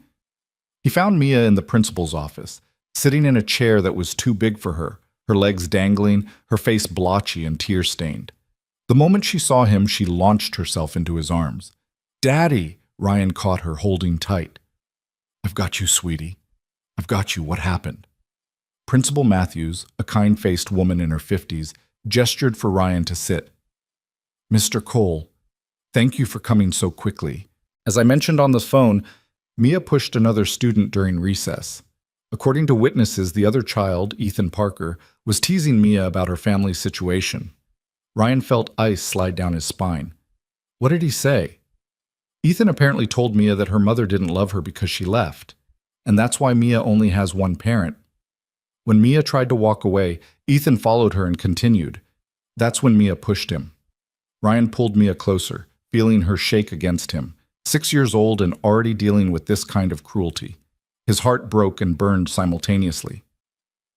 Where is Ethan now? Ryan asked, his voice carefully controlled. His parents came and picked him up. We've spoken to them about his behavior, but our policy requires us to address the physical response as well. Mia will need to serve a lunch detention tomorrow, and we'd like you both to meet with our counselor to discuss appropriate conflict resolution strategies. She's 6 years old, and a child was tormenting her about her mother abandoning her, Ryan said, each word sharp as glass. You want to punish her for defending herself? Mr. Cole, I understand your frustration, but we have a zero-tolerance policy for physical aggression. Then maybe you should have a zero-tolerance policy for emotional abuse, Ryan snapped. He took a breath, trying to calm down. Losing his temper wouldn't help Mia. I'm sorry, I know you're following protocol. We'll do the detention and the counseling, but I want you to understand that my daughter is dealing with trauma from her mother leaving, and she's doing it with more grace than most adults could manage. This is one incident in 3 years of perfect behavior. Please consider that context. Principal Matthews' expression softened. I do understand, Mr. Cole. And for what it's worth, Mia is one of our most delightful students. This is completely out of character, which is why I wanted to involve you immediately. She needs support, not punishment. The detention is required by policy, but the counseling is genuinely meant to help. Ryan nodded, exhaustion settling into his bones. Can I take her home now? Of course. We'll see you both tomorrow morning. Ryan carried Mia to the car, even though she was really too big for it now. She wrapped her arms around his neck and buried her face in his shoulder, and he could feel her tears soaking through his shirt. In the car, he turned to face her. Mia Bean, look at me. She lifted her head, her eyes red and swollen. I'm sorry, Daddy. I know pushing is wrong, but Ethan said Mommy left because I wasn't good enough, and that's why you're always tired, and he said you probably wish you could leave too. Stop, Ryan's voice cracked. Stop right there. None of that is true. Do you hear me? None of it. Your mother leaving had nothing to do with you. You are perfect and wonderful and the best thing that ever happened to me. I'm tired because being a grown-up is hard, not because of you. and I will never, ever leave you. Never. Do you understand? Mia nodded, but fresh tears were streaming down her face. But why did Mommy leave? Was it because I cry too much? Because I'm loud? Because your mother was unhappy in ways that had nothing to do with you, Ryan said, pulling her close again. Sometimes adults make choices that hurt people they love. That's a failing in them, not in you. You are lovable. You are wanted. You are enough. Always. They sat in the school parking lot for 20 minutes while Mia cried herself out. Ryan held her and stroked her hair and promised her 1,000 times that he wasn't going anywhere, that she was safe, that she was loved beyond measure. When they finally got home, Ryan let Mia pick what they did for the rest of the day. She chose to build a blanket fort in the living room and watch her favorite movie, the one about the girl who saves her island, the one they'd watched 100 times already. They ate ice cream for lunch and ordered pizza for dinner, and Ryan didn't answer a single work email or phone call. At bedtime, Mia clung to him. "Daddy, can you stay with me until I fall asleep?" "Of course, sweetie." Ryan lay next to her in her twin bed, his body too large for the space, his arm going numb under her weight. She fell asleep holding his hand, and he stayed there long after her breathing evened out, watching her face in the dim glow of her nightlight. His phone buzzed quietly. A text from Ava. "Is Mia okay? No need to respond if you're busy, just wanted to check." Ryan carefully extracted himself from Mia's bed and stepped into the hallway before responding. "Rough day. Another kid was cruel about her mother leaving. She pushed him. Very un-Mia-like behavior. We're working through it." The response came quickly. "Poor thing. Kids can be vicious. Is there anything I can do?" Ryan stared at the message, something warm expanding in his chest. "You already did. You let me leave without guilt or hesitation. That meant everything." 3 dots appeared, disappeared, appeared again. Finally, "That's not something you should have to thank me for. That's just basic human decency. I'm sorry if I've created an environment where you expected differently." "You're changing that environment," Ryan typed, "and I'm grateful. Get some sleep, Ryan. Tomorrow we'll figure out how to make the Tampa trip work around Mia's needs. There's always a solution." Ryan went to bed that night with his phone on his nightstand, Ava's words glowing in the darkness. She cared, actually cared. Not just about his productivity or his analysis quality, but about him and Mia as whole people with lives and complications and wounds that didn't heal on corporate timelines. Thursday was a work-from-home day, which meant Ryan could drop Mia at school and be there to pick her up for her lunch detention without the complicated juggling act of leaving the office. He'd set up his laptop at the kitchen table, video conferencing into the morning team meeting while still wearing sweatpants below the waist, the work-from-home uniform. The meeting was almost over when Ava sent a private message through the chat. "Can you stay on after everyone else drops? Want to discuss Tampa logistics." When the other participants left the call, it was just Ryan and Ava on screen. She was in her office, professional as always, but there was something different in her expression, less guarded maybe. "How's Mia this morning?" Ava asked before any work discussion. "Nervous about the detention, but okay." She wrote Ethan an apology note even though he's the one who should be apologizing to her. She has a bigger heart than most adults. "She gets that from you," Ava said, and Ryan felt his face heat. "Listen, about the Tampa trip. I've been thinking about it, and I want to propose an alternative. What if we made it a day trip instead? Early morning drive, full day of meetings and site tours, drive back that evening. It would be a long day, but you'd be home to put Mia to bed."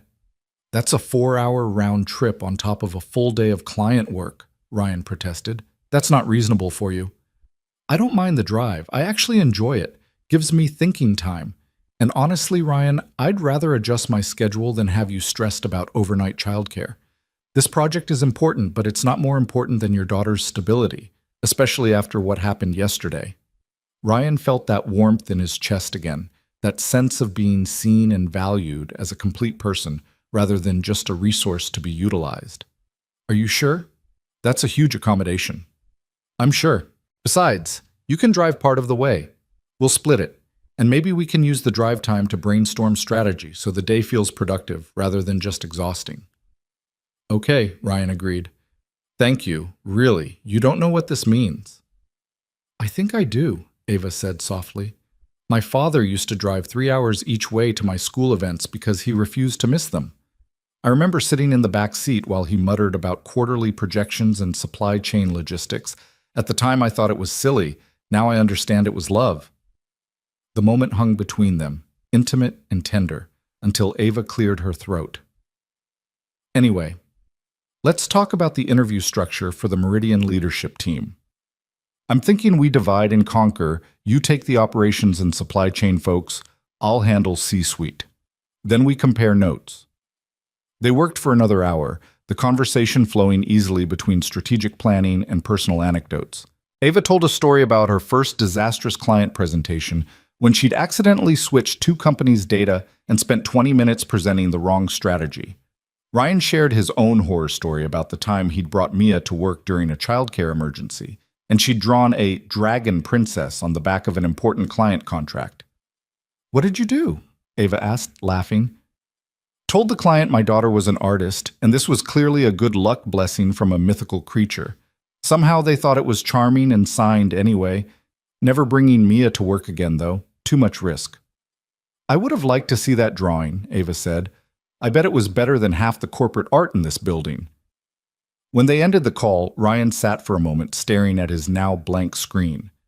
Something was shifting between them, something that went beyond professional courtesy or project collaboration.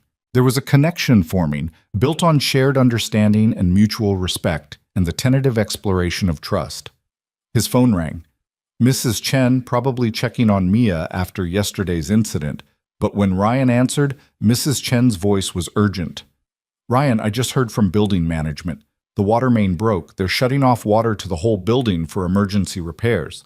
Could be 6 to 8 hours. I thought you should know since you're home. Ryan looked at his laptop, at the afternoon of work he'd planned, at the mounting pile of research for the Meridian project. Then he thought about Mia coming home from school to no running water, no way to wash her hands or flush toilets or take her usual after-school bath. He called Ava directly. She answered on the second ring. Ryan, what's wrong? Water main break in my building. They're shutting off all water for repairs. I'm going to need to relocate for the afternoon, probably work from a coffee shop or something. Just wanted to let you know in case my internet gets spotty. There was a pause. Where does Mia go after school on Thursdays? Usually home with me, but with no water. Ryan trailed off, already mentally calculating options. Library maybe, or that pizza place with the play area that had Wi-Fi. Come to my place, Ava said, and Ryan nearly dropped his phone. What? My condo is 10 minutes from your building. I have excellent Wi-Fi, a proper office setup, and, she paused, running water. You can work there for the afternoon, and Mia can do her homework. I have a spare room that's basically unused. It makes more sense than trying to work from a noisy coffee shop. Ava, I can't impose on your personal space like that. You're not imposing. I'm offering. And before you argue, think about what's actually best for Mia, not what's most comfortable for you pride-wise. She had a point. Working from a coffee shop with a 6-year-old who just had an emotionally traumatic day at school would be a nightmare. But going to his boss's home felt like crossing a line they couldn't uncross. Are you sure? Ryan asked. I'm sure. I'll text you the address. Come over whenever you're ready. I'll be in meetings most of the afternoon anyway, so you'll barely know I'm here. 2 hours later, Ryan stood outside a sleek, high-rise condominium building in downtown, Mia's hand in his, both of them carrying backpacks. This was insane. He was bringing his 6-year-old daughter to his boss's home. This was definitely not in any employee handbook.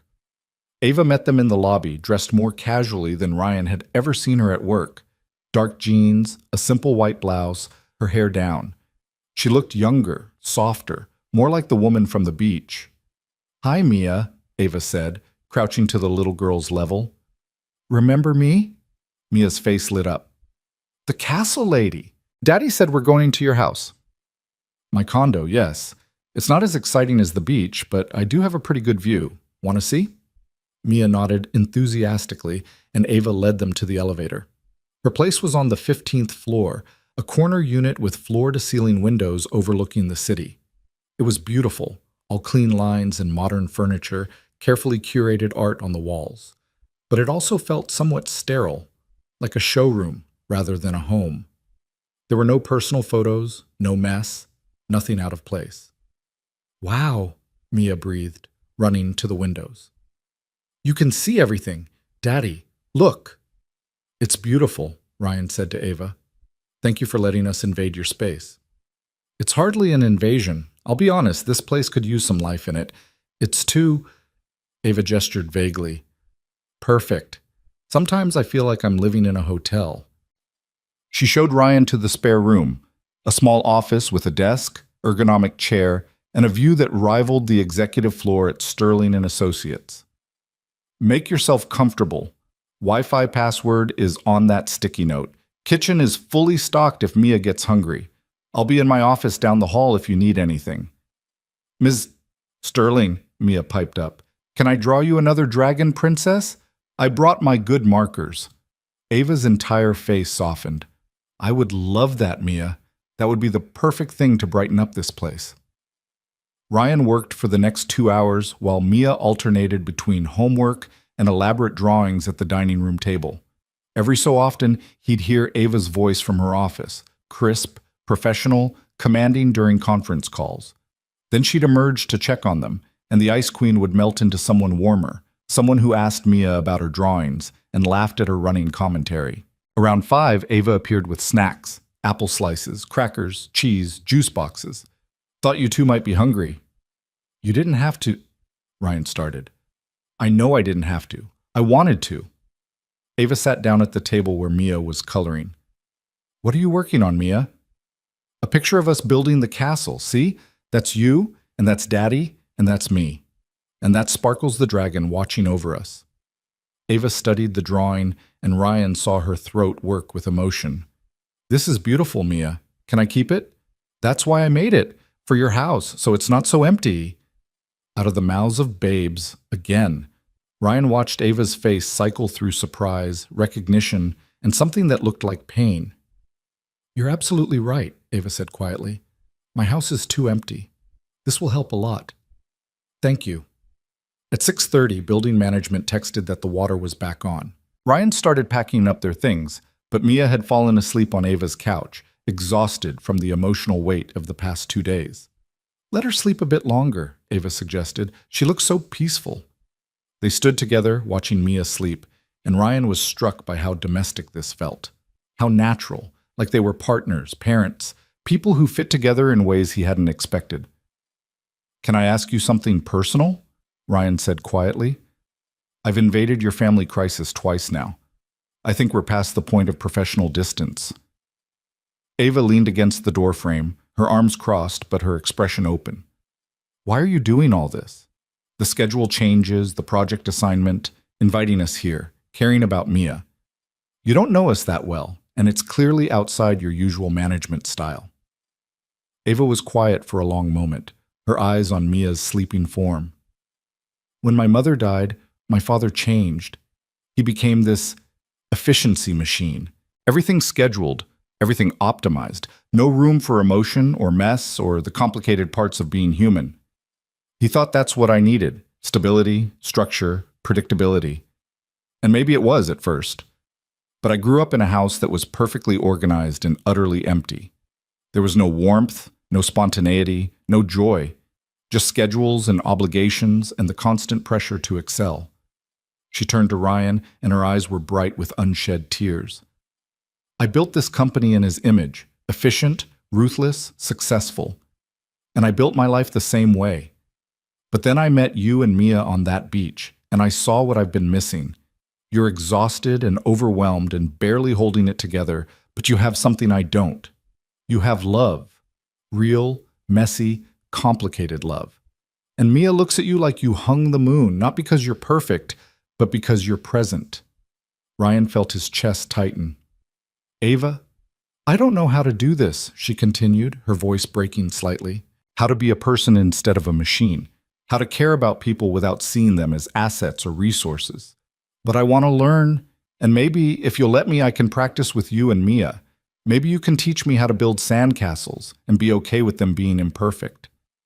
Ryan stepped closer, close enough to see the vulnerability in her expression, the fear and hope warring in her eyes.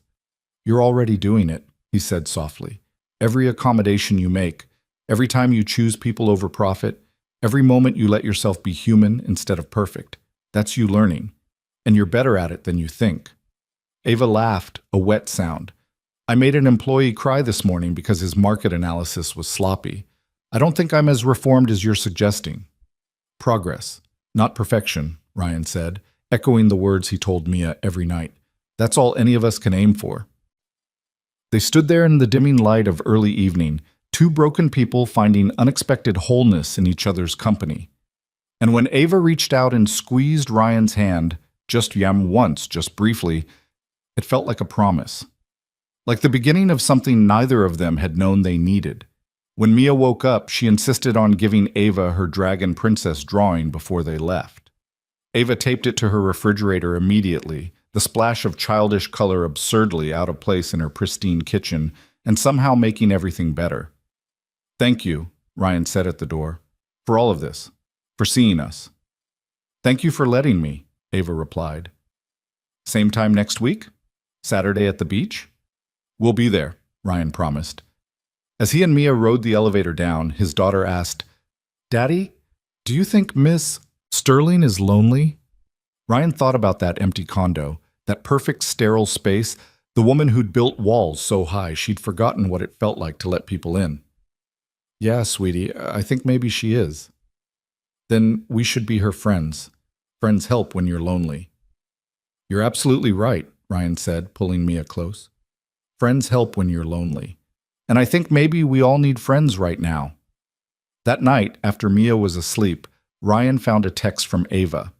"Mia's drawing is the first piece of real art I've had in this place in 5 years. Tell her it's my favorite thing in the whole condo." Ryan smiled and typed back, "She's going to want to decorate your whole place now. Fair warning." "Good, it needs it. And Ryan, thank you for trusting me with your most precious thing. I don't take that lightly." Ryan set his phone down and looked around his own cluttered apartment. Toys scattered across the floor, dishes in the sink, Mia's backpack spilling homework onto the couch. It was messy and chaotic and imperfect, but it was full of love, full of life, full of the beautiful, complicated reality of being human. And now, impossibly, Ava Sterling wanted to be part of that reality. The Ice Queen was melting, and Ryan was discovering that beneath all that frost was someone warm and wounded and worth knowing. The door was opening. Slowly, carefully, but definitely opening. And Ryan found himself stepping through it, Mia's hand in his, into territory that was both terrifying and full of unexpected possibility. Saturday arrived wrapped in morning fog that would burn off by noon, the kind of weather that promised a perfect beach day.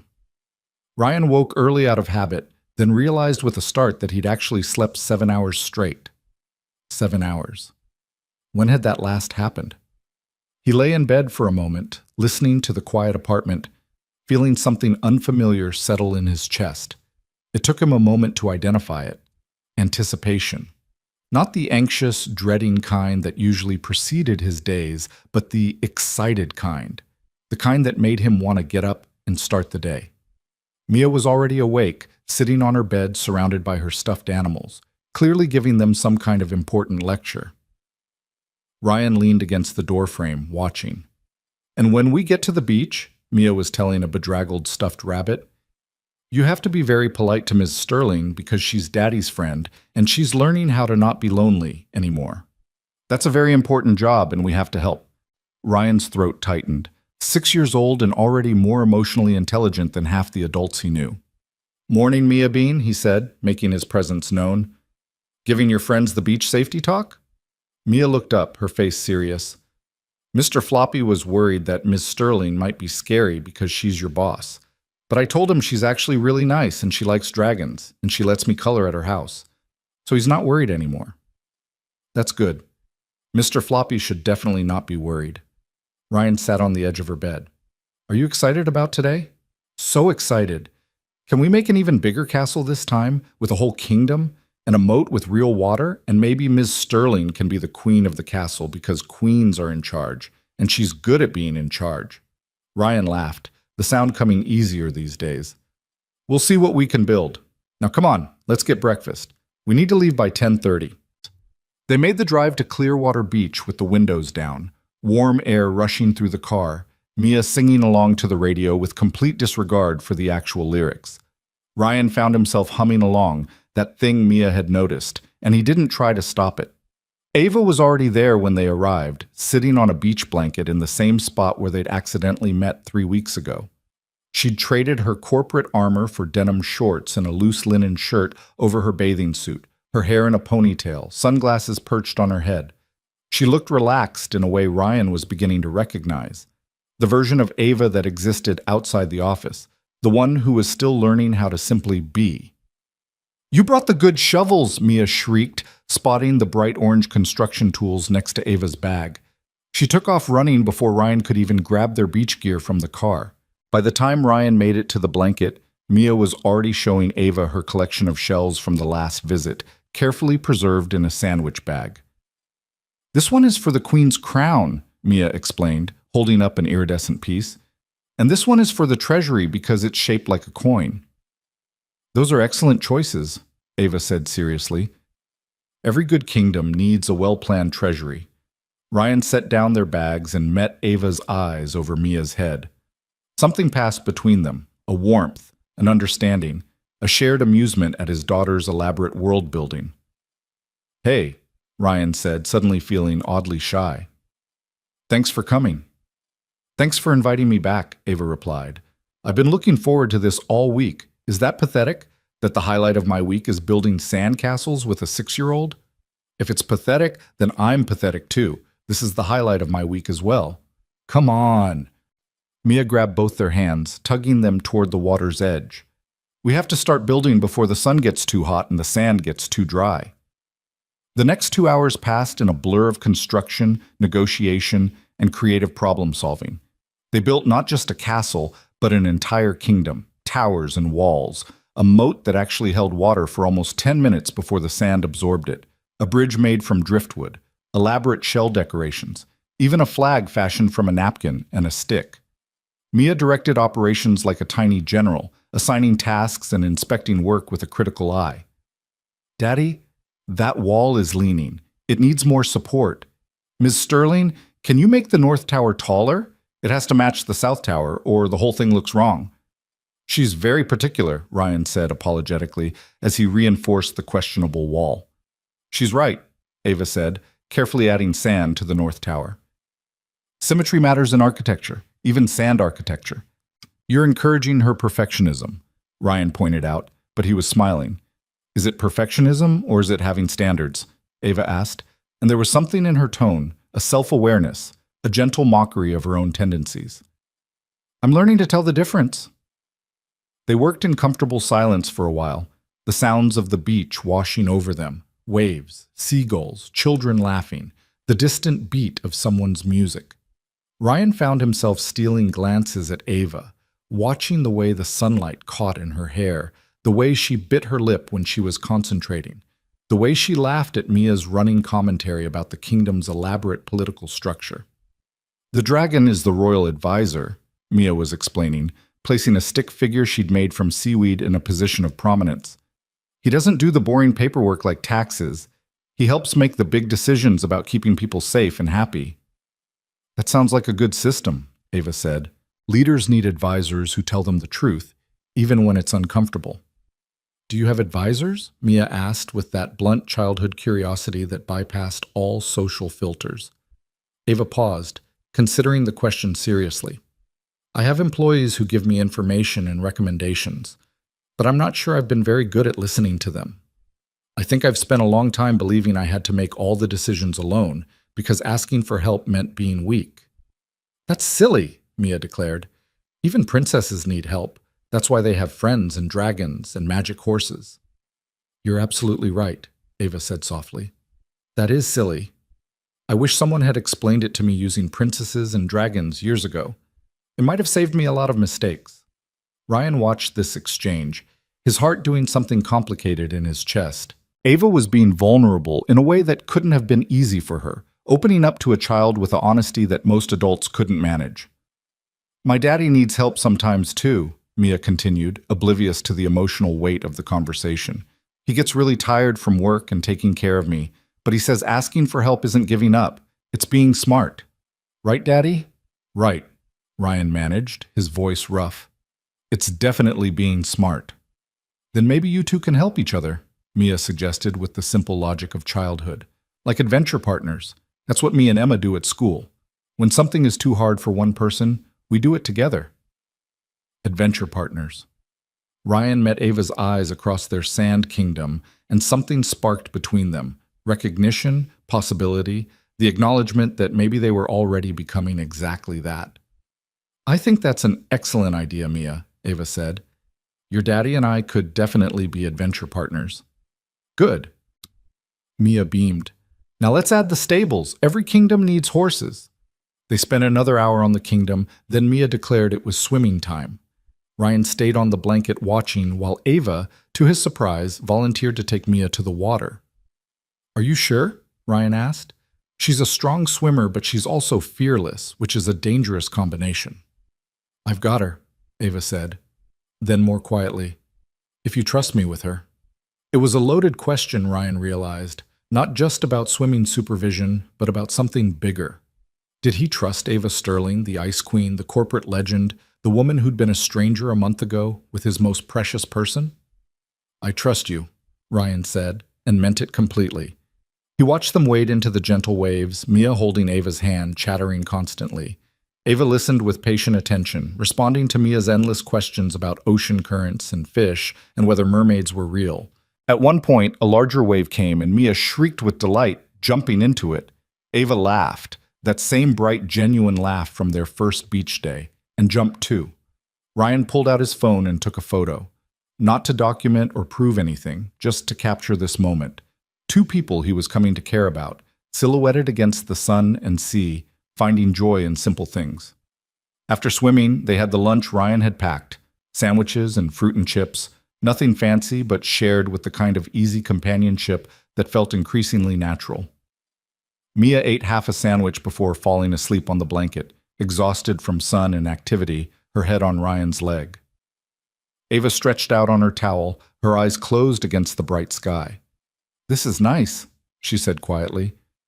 Just existing, not optimizing or strategizing or performing, just being here. It's taken me 2 years to learn how to do it, Ryan admitted.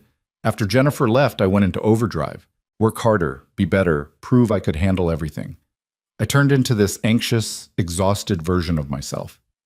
It's only recently that I've started remembering how to just breathe. What happened?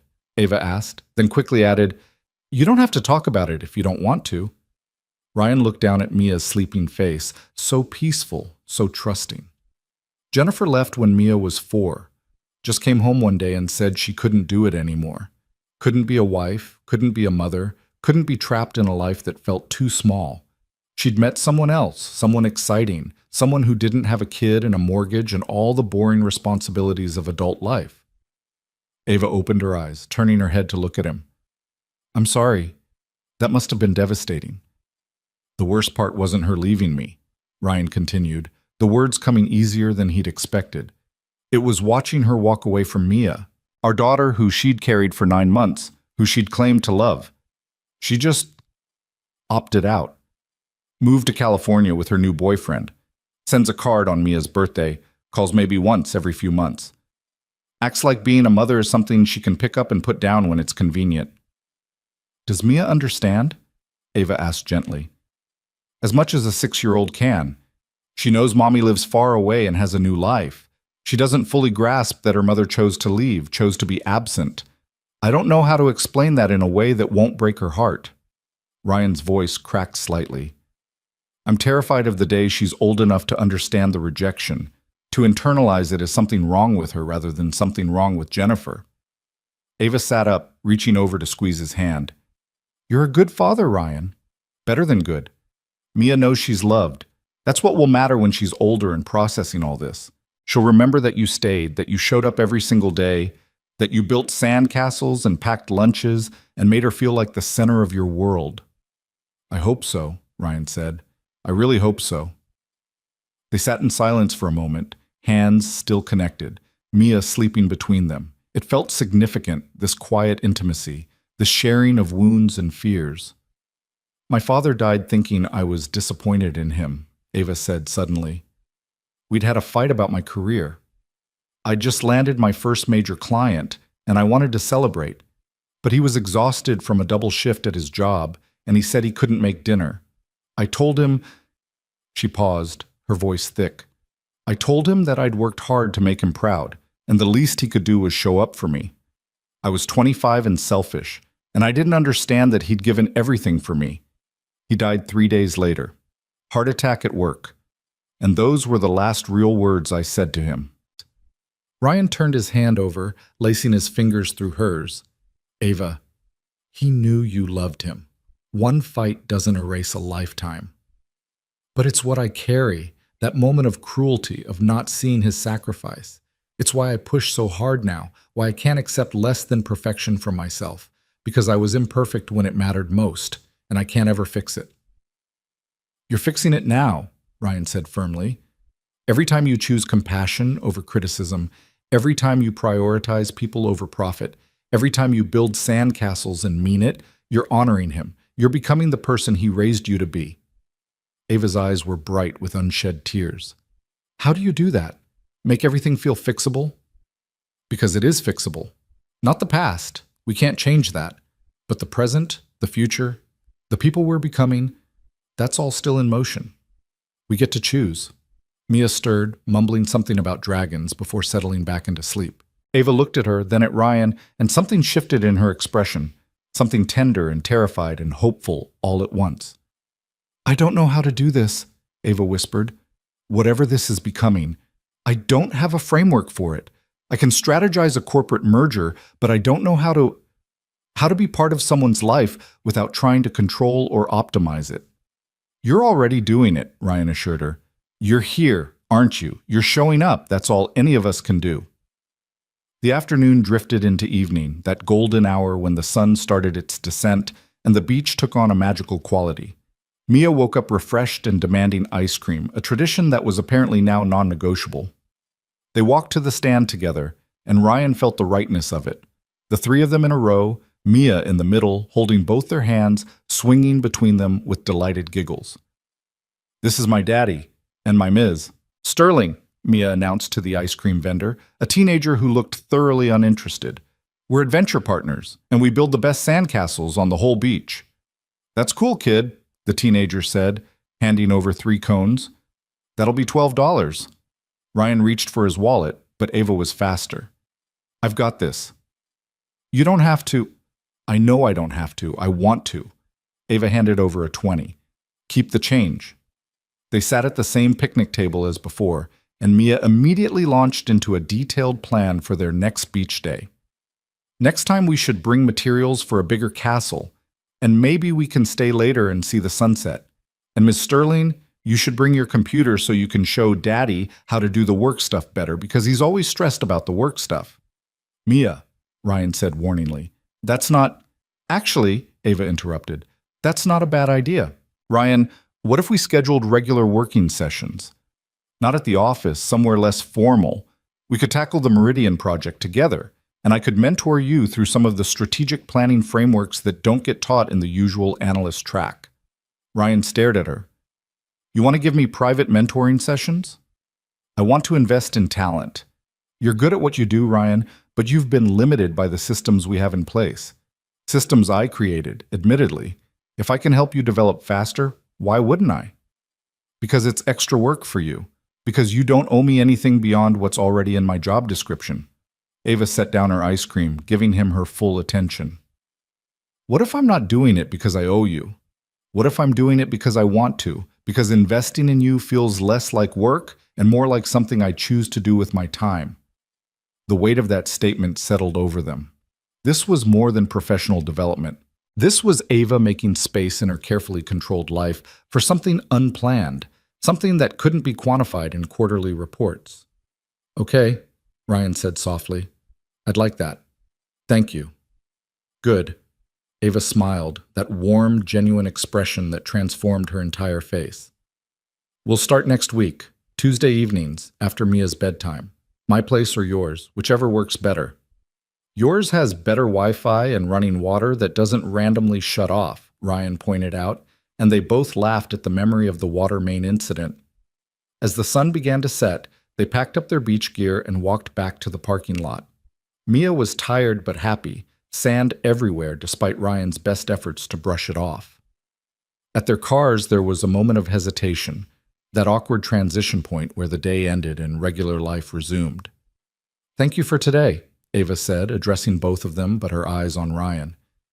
"I can't remember the last time I felt this settled, like I didn't need to be anywhere else or doing anything more important." "You're welcome here any time," Ryan said, "and I mean that. Not just beach days. If you ever need a break from that empty condo, if you ever want noise and chaos and the particular brand of insanity that comes with a 6-year-old, we're here." "Can she come to dinner at our house?" Mia asked, because subtlety was not in a 6-year-old's vocabulary. "We're having spaghetti, and Daddy makes really good garlic bread, and you could meet Mr. Floppy and all my stuffed animals." Ryan felt his face heat. "Mia, Ms. Sterling probably has plans."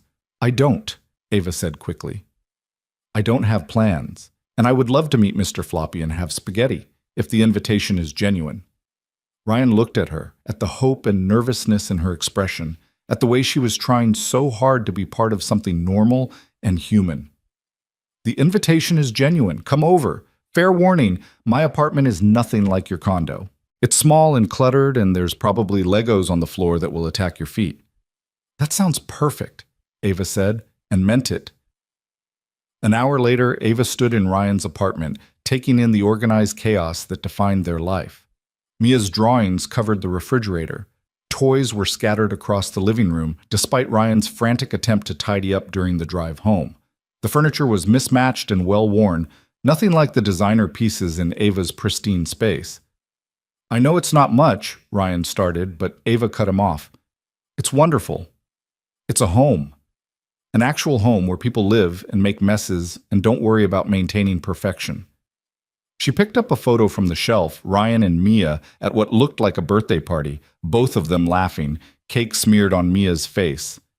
"This is what I never had. What I never knew how to create." Mia appeared with an armful of stuffed animals. "These are my friends. This is Mr. Floppy and Princess Whiskers and Dragon Steve. They all want to meet you."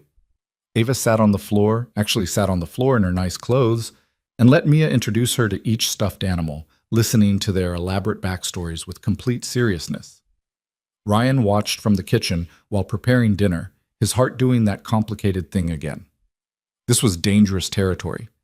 Inviting his boss into his home, letting her see the intimate details of his life, allowing Mia to get attached to someone who could disappear at any moment.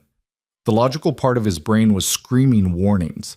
But the other part, the part that had been lonely for 2 years, the part that was tired of doing everything alone, that part was saying yes, this is right. Dinner was chaotic and perfect. Mia talked non-stop. Ava asked questions and seemed genuinely interested in the answers, and Ryan felt something unknot in his chest that he hadn't realized was tangled. They were just 3 people sharing a meal, laughing over silly jokes, being human together.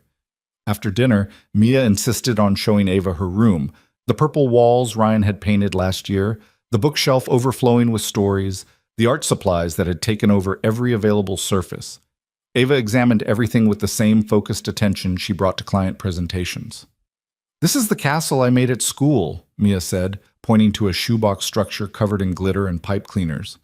"It's not as good as the beach ones, but I made it all by myself." "It's magnificent," Ava said. "You know what makes a castle truly great? Not perfect construction, but the love that went into building it. This has so much love in every piece of glitter." Mia beamed. "Do you want to help me build something? I have lots of supplies."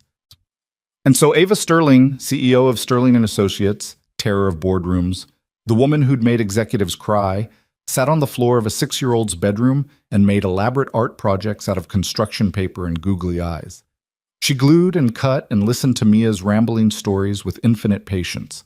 Ryan watched from the doorway, taking mental pictures of this impossible, beautiful scene. At 8:30, it was Mia's bedtime.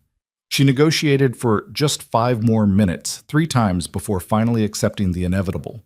Ryan went through their bedtime routine, teeth brushing, pajamas, story time, while Ava waited in the living room. When he came back, he found her looking at the photos on his bookshelf, the ones that chronicled Mia's short life. "She was so tiny," Ava said, pointing to a hospital photo. "How did you not break her?" Ryan laughed, very carefully and with a lot of panic. "The first week after Jennifer left, I was terrified I was going to mess up everything. Drop her, forget to feed her, accidentally teach her curse words.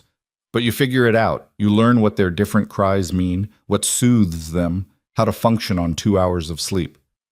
You make it sound manageable, but I know it's not. I know it's been impossibly hard." "It has been," Ryan admitted, "but it's also been the most important thing I've ever done, the most meaningful. Jennifer gave me Mia, and whatever else happened, I'll always be grateful for that." Ava was quiet for a long moment, then softly, "Do you think people can change? Really change, not just make surface adjustments?" "I think people can choose to become different versions of themselves," Ryan said carefully. "I've watched you do it over the past few weeks. You're not the same person who terrified me in that first meeting. Or maybe you are, but you're letting me see the other parts, the human parts that were always there." "I'm trying," Ava whispered. "I'm trying so hard to be different, to be better. But I'm scared I'll default back to the Ice Queen the moment things get difficult, that this is temporary and I'll revert to type." Ryan moved closer, taking her hand in his. "Change isn't linear. You'll have bad days, you'll make mistakes, but that doesn't erase the progress. Every time you choose differently, it gets a little easier." "And Ava?" He waited until she met his eyes. "You don't have to do it alone, remember? Adventure partners." She smiled, tears threatening at the corners of her eyes. "Adventure partners. I like that." "Daddy?" Mia's voice came from her bedroom. "I can't sleep. Can Ms. Sterling tuck me in too?" Ava looked at Ryan, uncertain. "Is that okay?" "If you want to. No pressure." They went to Mia's room together, and Ryan watched as Ava sat on the edge of the bed, smoothing back Mia's hair with a gentleness that seemed to surprise them both. "Tell me a story," Mia asked. "About when you were little?" Ava thought for a moment. "When I was about your age, my dad and I used to go to the beach every Sunday. It was our special time, just the two of us. We'd build castles and look for shells and eat ice cream until we felt sick. Those are some of my happiest memories. Just me and my dad in the ocean." "Like us today," Mia said sleepily. "You and me and Daddy." "Yeah," Ava said, her voice thick. "Just like today. Those are happy memories too." "Good. We should make lots of happy memories together." Mia yawned. "Because that's what friends do." "That's exactly what friends do," Ava agreed. Mia drifted off quickly, her hand holding onto Ava's finger. They stayed for a moment, watching her breathe, this small person who'd somehow become the bridge between two lonely adults. In the living room, Ava gathered her things to leave. At the door, she paused. "Thank you for today. All of it. The beach, dinner, letting me into your life. I know it's complicated, me being your boss and all the potential issues that creates. But I don't want to stop. I don't want this to end just because it's easier or more professional." "Neither do I," Ryan said. "We'll figure out the complications. We'll set boundaries where we need them. But Ava, you're not just my boss anymore. You're becoming something more, something important." She stepped closer, and Ryan's breath caught. They were inches apart, and he could see the gold flecks in her eyes, the slight tremble in her hands, the way her gaze dropped to his lips before returning to his eyes. "I should go," Ava whispered, but she didn't move.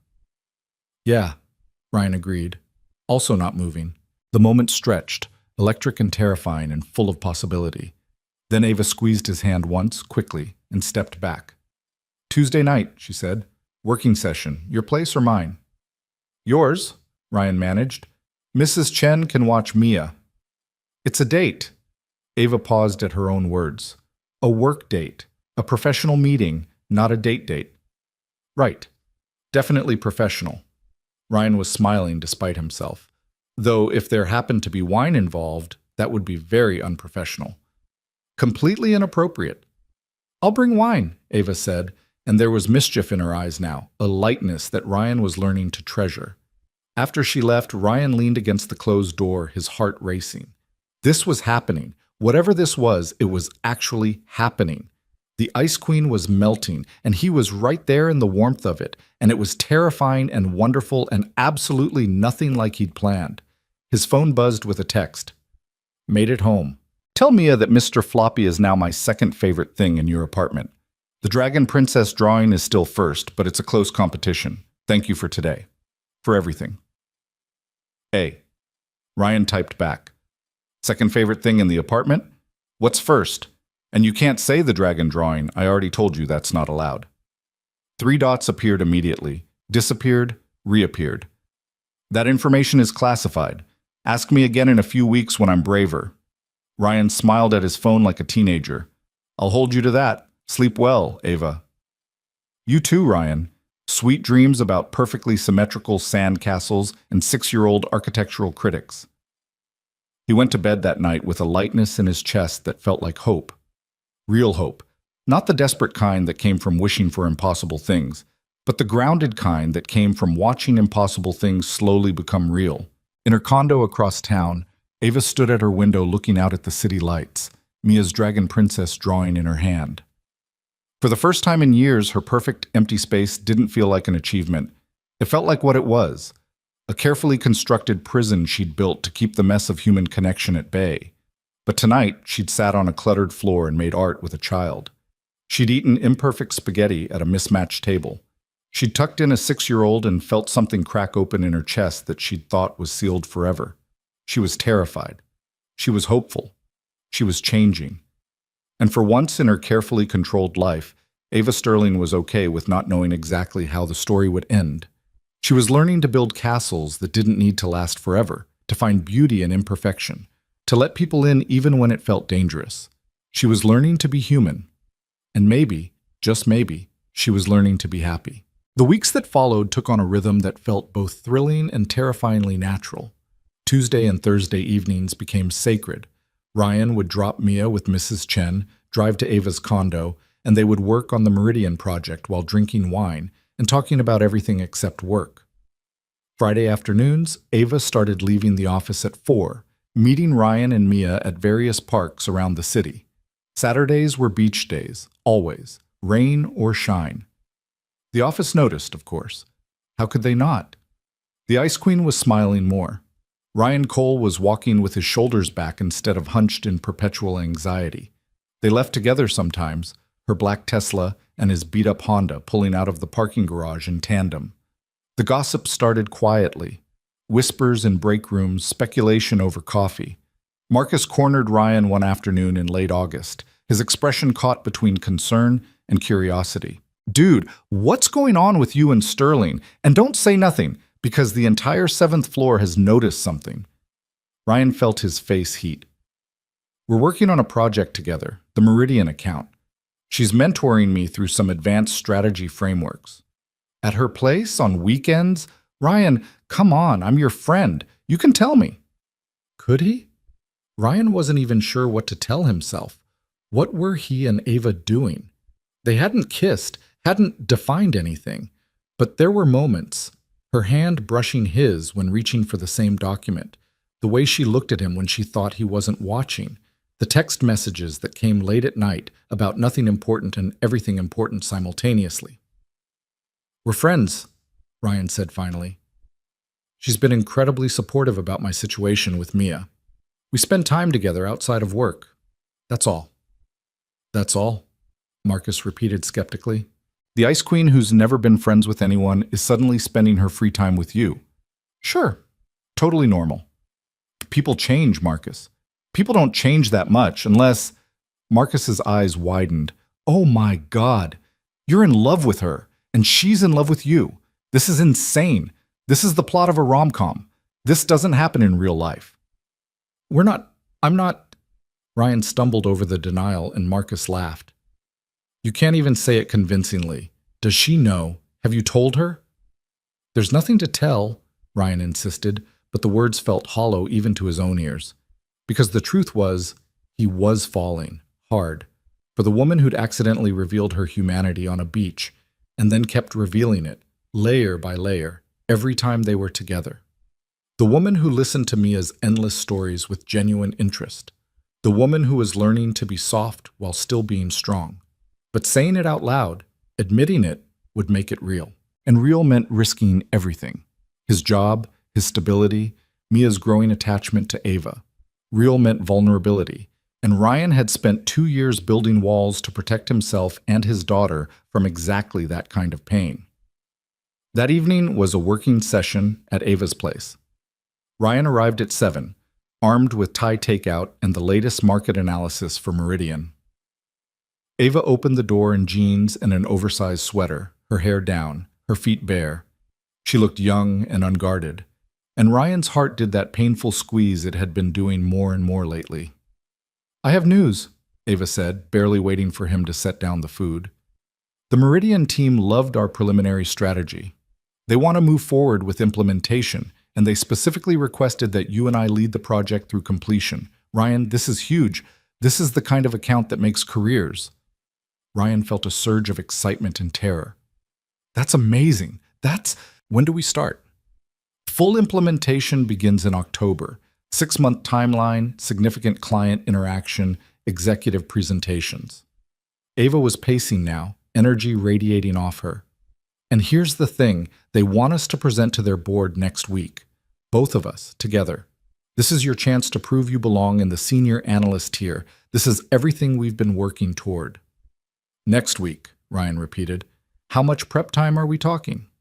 4 days? The presentation is Friday morning in Tampa. We'd need to drive up Thursday afternoon, stay overnight, present Friday, drive back." Ava paused, her excitement dimming slightly. "I know the overnight is complicated with Mia. If you need to..." "I'll make it work," Ryan said immediately. Then, more carefully, "This is too important to pass up, for both of us." "Are you sure? Because I can handle the presentation alone if..." "Ava." Ryan stepped closer, taking her hands. It had become natural, this casual touching, these small intimacies that weren't quite romantic but weren't quite platonic either. "We're adventure partners, remember? We do this together." She smiled, that radiant expression that transformed her entire face. "Together. I like the sound of that." They worked for 3 hours, mapping out the presentation strategy, anticipating questions, refining their approach.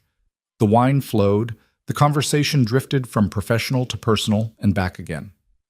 At one point, Ava kicked off her shoes and curled up on the couch next to Ryan, close enough that their shoulders touched.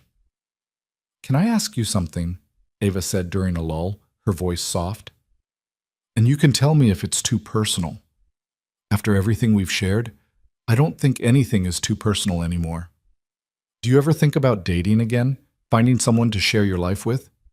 Ryan's breath caught. This felt loaded, significant, like they were finally approaching the thing they'd been dancing around for weeks. "Sometimes. But it's complicated with Mia. Any relationship I have affects her. I can't just think about what I want. I have to think about what's best for her." "What would be best for her?" "Someone who sees her as a gift, not a burden. Someone who understands that she comes first, always. Someone who..." Ryan trailed off, looking at Ava. "Someone who builds sandcastles with her like they matter, who listens to her stories, who makes her feel safe and wanted and loved." Ava was very still, her eyes locked on his. "That sounds like a very specific someone." "It does, doesn't it?" Ryan's heart was hammering now. They were in dangerous territory, the kind that couldn't be walked back once crossed. "Ava, what are we doing here, really?" "I don't know," she whispered. "I've never done this before. Had someone in my life who matters this much. I don't have a roadmap for it." "Neither do I. But I know that I think about you constantly. I know that Mia asks about you every single day. I know that when something good happens, you're the first person I want to tell. And when something bad happens, you're the person I want to talk to. I don't know what to call that, but it feels like something."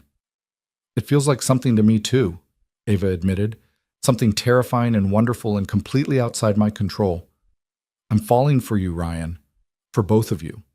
And I don't know if I'm equipped to be what you need, but I want to try. I want to be part of your lives in a real way, not just as the boss who occasionally builds sandcastles." Ryan's hands were shaking. What about work? The complications, the potential conflicts of interest, the gossip? I don't care about the gossip. And we'll handle the conflicts the right way. Transparency with HR, clear boundaries at the office, making sure your career opportunities aren't compromised by our relationship. Ava cupped his face, her thumb brushing his cheek. I care about you, about Mia, about this life you're inviting me to be part of. Everything else is just logistics. This is crazy, Ryan breathed. You're my boss. This violates probably a dozen company policies. Then I'll change the policies.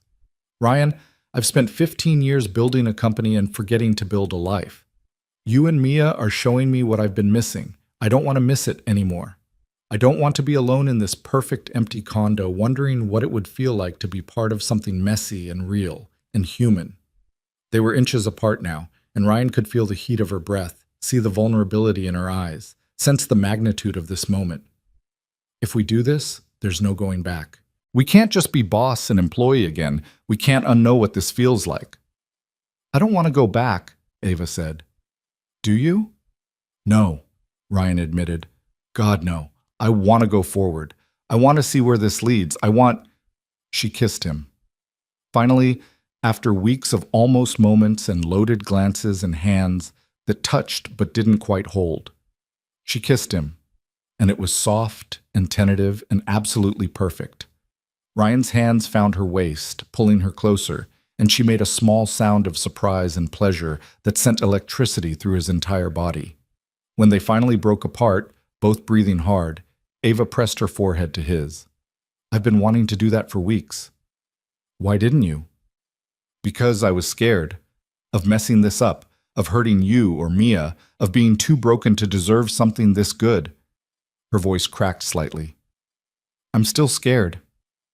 Me too, Ryan admitted. Terrified, actually. But maybe that means it matters. Maybe the scary things are the ones worth doing. They kissed again, slower this time, deeper, years of loneliness and fear dissolving into something warm and hopeful. When Ryan finally pulled back, he was smiling so hard his face hurt. I should probably tell you, he said, that Mia has been planning our wedding since the second beach day. She has very specific ideas about dragons being involved in the ceremony. Ava laughed, the sound bright and joyful. Of course she does. Tell her I'm open to dragon-inclusive ceremonies. I'm learning to be flexible. They spent the rest of the evening on the couch, wrapped around each other, talking about logistics and feelings and the terrifying, beautiful future they were stepping into. When Ryan finally left at midnight, it was with the kind of giddy happiness he hadn't felt since before his marriage fell apart. He texted her from his car. I don't want to be dramatic, but I think that wind that blew your beach wrap off might have been the best thing that ever happened to me. Her response came immediately. Best and most mortifying. But yes, definitely worth the humiliation. Come back tomorrow? I miss you already. Tomorrow, Ryan confirmed, and drove home feeling like he was floating. The next week passed in a blur of presentation prep, stolen kisses when the office was empty, and careful navigation of their new reality. They were professional during meetings, but there were moments, a shared look across the conference table, a brief touch when passing documents, the way Ava's voice softened when she said his name, that made it clear something had shifted. On Wednesday, Ryan sat Mia down for a serious conversation. They were in her room surrounded by her stuffed animals, who apparently needed to be present for important discussions. Mia Bean, I need to talk to you about something grown up. Mia set down her crayons, her face serious. Is it about Ms. Sterling? Are you going to tell me you like her? Ryan blinked. How did you... Daddy, I'm 6, not blind. You get all smiley when she texts you, and she looks at you the way the princess looks at the prince in my movies. Plus, Mrs. Chen said you're clearly smitten, whatever that means. Out of the mouths of babes, and apparently nosy elderly neighbors. Okay, yes, I like Ms. Sterling, and she likes me back. We're going to try being together, like boyfriend and girlfriend. How do you feel about that? Mia's face split into a huge grin. Finally. I've been waiting forever for you to figure it out. Can I call her Ava instead of Ms. Sterling now? Can she come over more? Can we go to the beach every weekend forever? Slow down. Ryan pulled Mia onto his lap. This is important, sweetie. Ava would never try to replace your mom. She's not trying to be your mother. She's just someone who cares about both of us and wants to be part of our family. Is that okay with you? Mia was quiet for a moment, her little face thoughtful. I don't really remember Mommy very much anymore. I know I'm supposed to, but she's kind of like a dream person. Not really real. But Ava is real.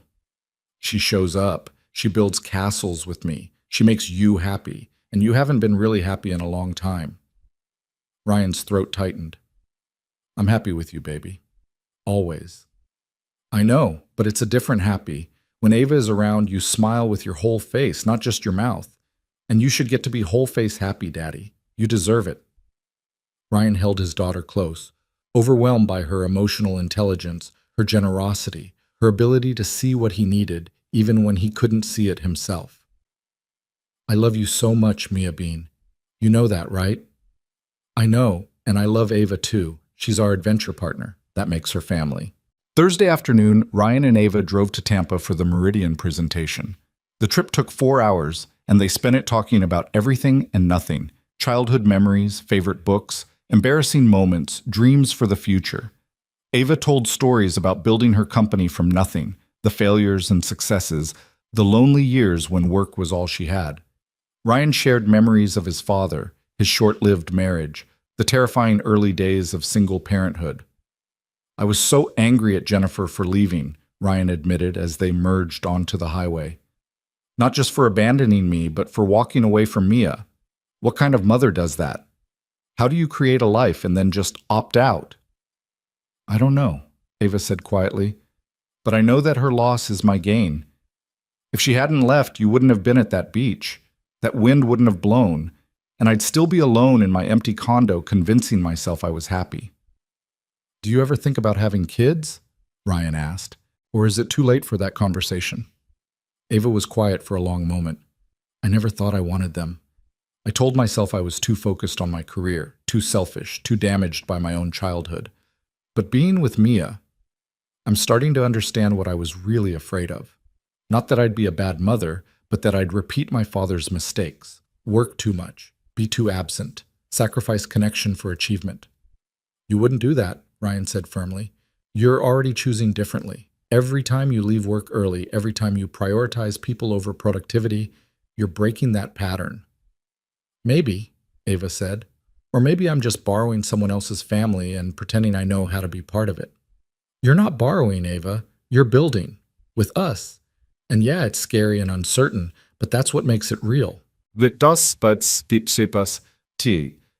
into the hotel, separate rooms because propriety still mattered in some contexts, and spent the evening doing final presentation prep in Ryan's room. At 10, Ava stood to leave, and Ryan caught her hand. Stay, he said. Not for anything inappropriate. Just stay. I sleep better when you're here. So Ava stayed, curled up next to him on top of the covers, both of them fully clothed, holding hands in the dark and talking until they drifted off. Ryan woke at 3 a.m. to find her head on his shoulder, her breathing deep and even, and felt a peace so profound it almost hurt. The presentation the next morning was flawless. Ryan and Ava moved through it like a perfectly choreographed dance. He handled the operational details and cultural assessment. She managed the strategic vision and financial projections. The Meridian board asked tough questions, and they answered with confidence and precision. By the time they finished, the CEO was smiling. This is exactly what we need, he said, shaking both their hands. You two make an impressive team. When can you start implementation? In the car on the way home, Ava couldn't stop smiling. We did it. Ryan, we actually did it. This is the biggest account I've landed in 3 years, and you were incredible up there. You commanded that room like you've been doing it for decades. I had a good partner, Ryan said, and an excellent teacher. I couldn't have done it without you. Adventure partners, Ava said, echoing Mia's words. We make a good team. In business and in life, Ryan agreed, reaching over to take her hand. They got back to the city at 5, and Ryan immediately picked up Mia from Mrs. Chen's.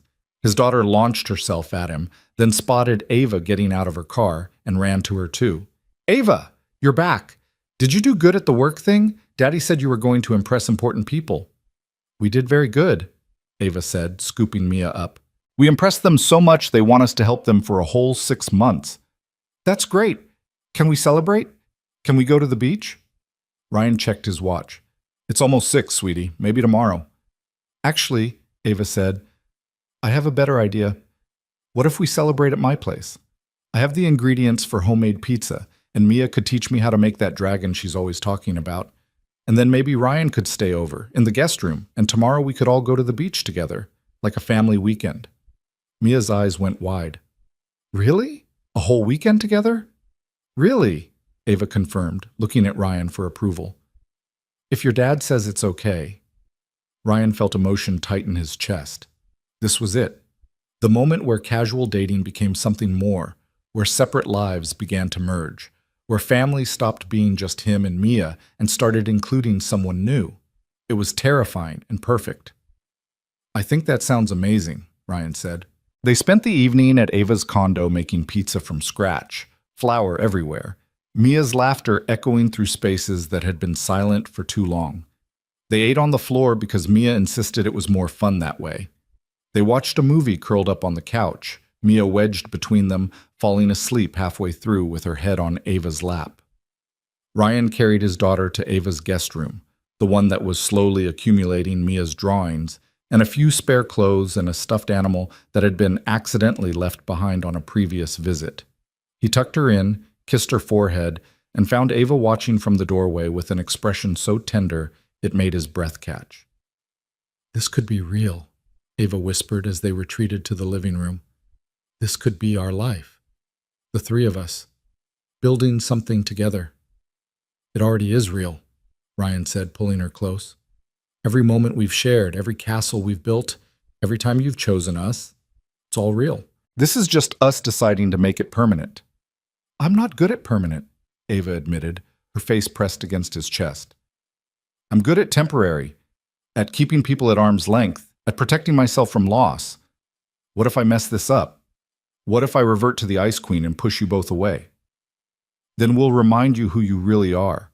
We'll build sandcastles and eat imperfect spaghetti and show you that love isn't about perfection. It's about showing up, even when it's hard, especially when it's hard. Ava pulled back to look at him, tears threatening at the corners of her eyes. I love you. I'm terrified to say it, but I do. I love you and I love Mia, and I want this life we're building. I love you too, Ryan said, and kissed her like he'd been wanting to all day, deeply, thoroughly, without reservation. I think I started falling the moment that wind blew and our eyes met, and I saw past the Ice Queen to the woman underneath. I just didn't know it yet. They stayed up late talking about the future, making plans that felt both impossible and inevitable. Ava wanted to make Fridays a permanent early day so she could always meet them at the park. Ryan suggested she officially meet Mrs. Chen and some of his other friends, integrating their social circles. They discussed how to handle the office gossip, how to maintain professional boundaries while being honest about their relationship.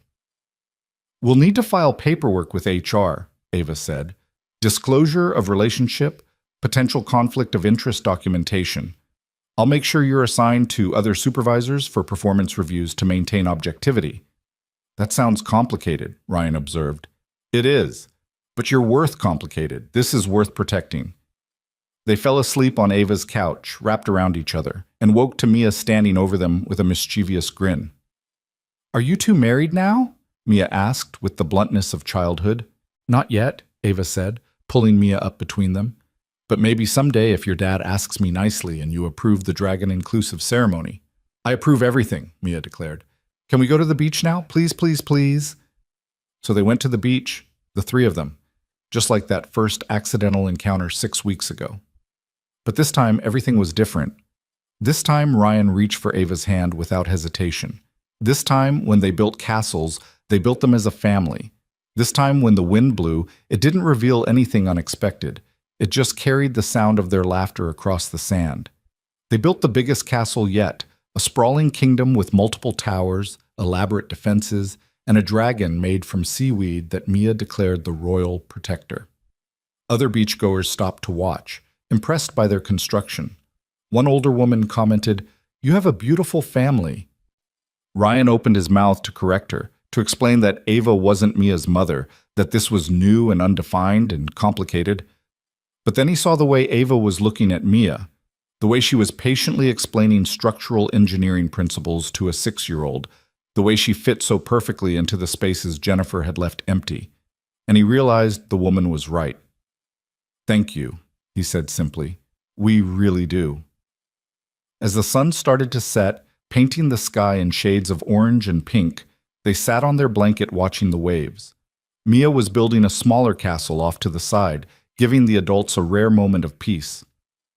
6 weeks ago, I was standing right here having the most humiliating moment of my life, Ava said quietly.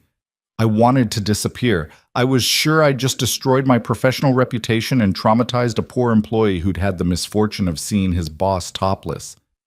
6 weeks ago, I was standing right here convinced my career was over, Ryan added, and I thought there was no way to come back from that level of awkwardness. I was already planning my resignation letter. And now? Ava asked. Now I'm grateful for that wind, for your terrible timing with beach wraps, for every impossible coincidence that led to this moment. Ryan turned to face her, taking both her hands. I spent 2 years convinced I'd used up my chance at happiness, that I'd failed at love, and the best I could do was not screw up fatherhood. But you showed me that second chances exist, that it's possible to build something new from the ruins of what came before. You showed me that I don't have to choose between success and connection, Ava said, that I can be both strong and soft, both accomplished and vulnerable. That family isn't something you're born into. It's something you build, one sandcastle at a time. Mia ran back over, breathless and covered in sand. Look, I made a baby castle for when you two get married and have a baby, because that's what happens in stories. People fall in love and get married and have babies and live happily ever after. Ryan and Ava looked at each other, a whole conversation happening in that glance.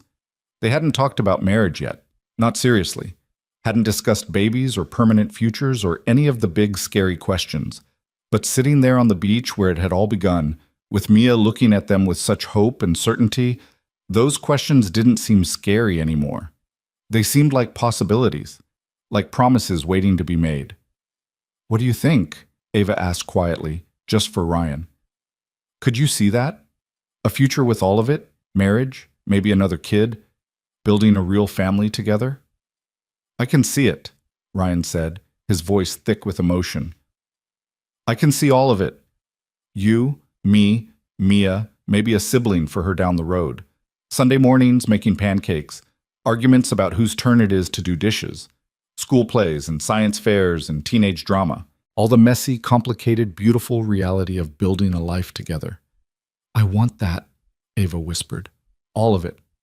The mess and the beauty and the everyday moments that become the story of our lives. Then let's do it, Ryan said. Not today, not this moment, but soon. Let's make this official. Let's build something that lasts. They sealed it with a kiss, soft and sweet and full of promise, while Mia cheered in the background and the sun set over the ocean. It wasn't a proposal, not yet, but it was a commitment, a decision to step forward together into whatever came next. 3 months later, on a cool November morning, Ryan found a small wrapped box on his desk at work. Inside was a delicate glass sandcastle, perfectly crafted, catching the light in rainbow prisms. The note read, "Some structures are worth building carefully, and some are worth building forever. Will you build with me?" A. Ryan's hands shook as he read it. This was it. Ava was proposing. In her own way, with her own timing, she was asking him to make permanent what they'd been building since that accidental moment on the beach. He found her in her office, nervous energy radiating from her usually composed frame. She stood as he entered, and he could see the vulnerability in her eyes, the fear that he might say no. Yes, Ryan said before she could speak. Whatever the question is, the answer is yes. Yes to building a life together. Yes to being your adventure partner forever. Yes to teaching you how to be messy and human and imperfect. Yes to all of it. Ava's face transformed, relief and joy washing over her. I was terrified you'd think it was too fast, that I'd scared you off. You couldn't scare me off if you tried, Ryan said, crossing the room to pull her into his arms. I've been ready for this since the moment you sat in the sand and took my daughter seriously. Since you chose people over profit. Since you let yourself be vulnerable enough to show me who you really are." They kissed in her office. Not caring who might see, not caring about propriety or professional boundaries. They were building something real, something that mattered more than appearances or corporate policy. That evening, they told Mia together, kneeling in front of her in Ryan's living room. Ava presented her with a small box containing a silver necklace with a dragon charm. "Mia," Ava said, her voice steady despite the emotion Ryan could see in her eyes, "I love your dad very much, and I love you very much. I'm asking him to marry me, but I'm also asking you. I want to be part of your family officially. I'll never try to replace your mother, but I'd like to be someone you can count on. Someone who shows up and builds castles and loves you exactly as you are. Is that okay with you?" Mia looked at the necklace, then at Ava, then at Ryan. Her little face was serious, processing this big grown-up moment. Then she smiled, that gap-toothed grin that lit up Ryan's entire world. "It's very okay," Mia said solemnly. "But I have rules. You have to come to all my school stuff, and we have to go to the beach every Saturday forever. And when you and Daddy argue, you have to make up before bedtime because that's what families do. And you have to let me help plan the wedding because I have very good ideas about dragons." Ava laughed through her tears. "I accept all your rules, every single one." "Good." Mia threw her arms around Ava's neck. "Welcome to the family. You're going to be the best stepmom ever." The wedding happened 6 months later, in spring, on the same beach where it had all begun. It was small, just close friends, a few key colleagues, Mrs. Chen crying in the front row, and an officiant who was surprisingly accommodating about incorporating dragon imagery into the ceremony. Mia served as both flower girl and ring bearer, wearing a purple dress with sparkly dragons and taking her duties very seriously. Ryan stood at the makeshift altar, really just a wooden arch decorated with shells and driftwood, watching Ava walk toward him across the sand. She wore a simple white dress that moved with the ocean breeze, her hair down, flowers woven through it. She looked nothing like the Ice Queen who terrified him a year ago. She looked warm and real and absolutely beautiful. "Hi," she said when she reached him, her voice soft. "Hi," he replied, taking her hands. "You look amazing. You clean up pretty well yourself?" The officiant cleared his throat. "Shall we begin?" They exchanged vows they'd written themselves, promises about building castles and accepting imperfection and showing up for each other through the mess of real life. When the officiant asked for the rings, Mia stepped forward with a dramatic flourish, presenting them with the gravity of someone handling the crown jewels. "I now pronounce you husband and wife," the officiant said. "You may kiss your bride." Ryan pulled Ava close and kissed her while their small gathering cheered, while Mia jumped up and down with excitement, while the waves crashed behind them in perfect soundtrack to this moment of beginning. "Mrs. Sterling Cole," Ryan murmured against her lips. "Or Mrs. Cole Sterling," Ava countered. "We never did decide." "How about just Ava and Ryan?" he suggested. "Two people who accidentally found each other and decided to build something beautiful." "I like that," Ava said, and kissed him again. The reception was a beach picnic, casual and joyful, everyone eating with their feet in the sand. Marcus gave a speech about how he'd never believed in miracles until he saw the Ice Queen learn to smile. Mrs. Chen shared stories about watching Ryan struggle through early single parenthood and how proud she was to see him find happiness. Mia insisted on making her own toast, which consisted mostly of facts about dragons, but ended with, "I love my dad, and I love my Ava, and I'm glad the wind blew that day." As the sun set and the party wound down, Ryan, Ava, and Mia walked along the water's edge. Mia ran ahead, chasing waves, while the adults followed hand in hand. "A year ago, I stood right here having the worst moment of my life," Ava said, echoing her words from months earlier, "and it turned into the best thing that ever happened to me." "Funny how that works," Ryan said. "How the moments that feel like endings can actually be beginnings. How accidents can become destiny." "Do you believe in destiny?" Ava asked. "That we were somehow meant to be at this beach on this day, that the wind was supposed to blow, that everything happened exactly as it should?" Ryan thought about it, watching his daughter dance in the surf, feeling his wife's hand in his. I don't know if I believe in destiny, but I believe in choice. Every day since that beach day, we've chosen each other. We've chosen to be vulnerable, to take risks, to build something real. That's not destiny. That's something better. That's two broken people deciding to heal together. And one amazing little girl who knew exactly what we needed before we did, Ava added, watching Mia with such obvious love it made Ryan's chest ache. And one amazing little girl, he agreed. They stood there as the sun painted the sky in impossible colors, watching their daughter play, feeling the solid reality of their joined hands, breathing in the salt air that had witnessed their beginning. The beach that had seen an accidental encounter now held their wedding memories. The sand that had hosted their first tentative castle building now bore witness to their promises of forever. Should we build one more castle? Ava suggested. For old time's sake? For new time's sake, Ryan corrected. For all the times to come. So they did, the three of them, building in the fading light. It was lopsided and imperfect, made with tired hands and happy hearts. It wouldn't last, the tide would claim it by morning. But that was okay. That was the point. Some structures didn't need to be permanent to be meaningful. Some castles existed just for the joy of building them together.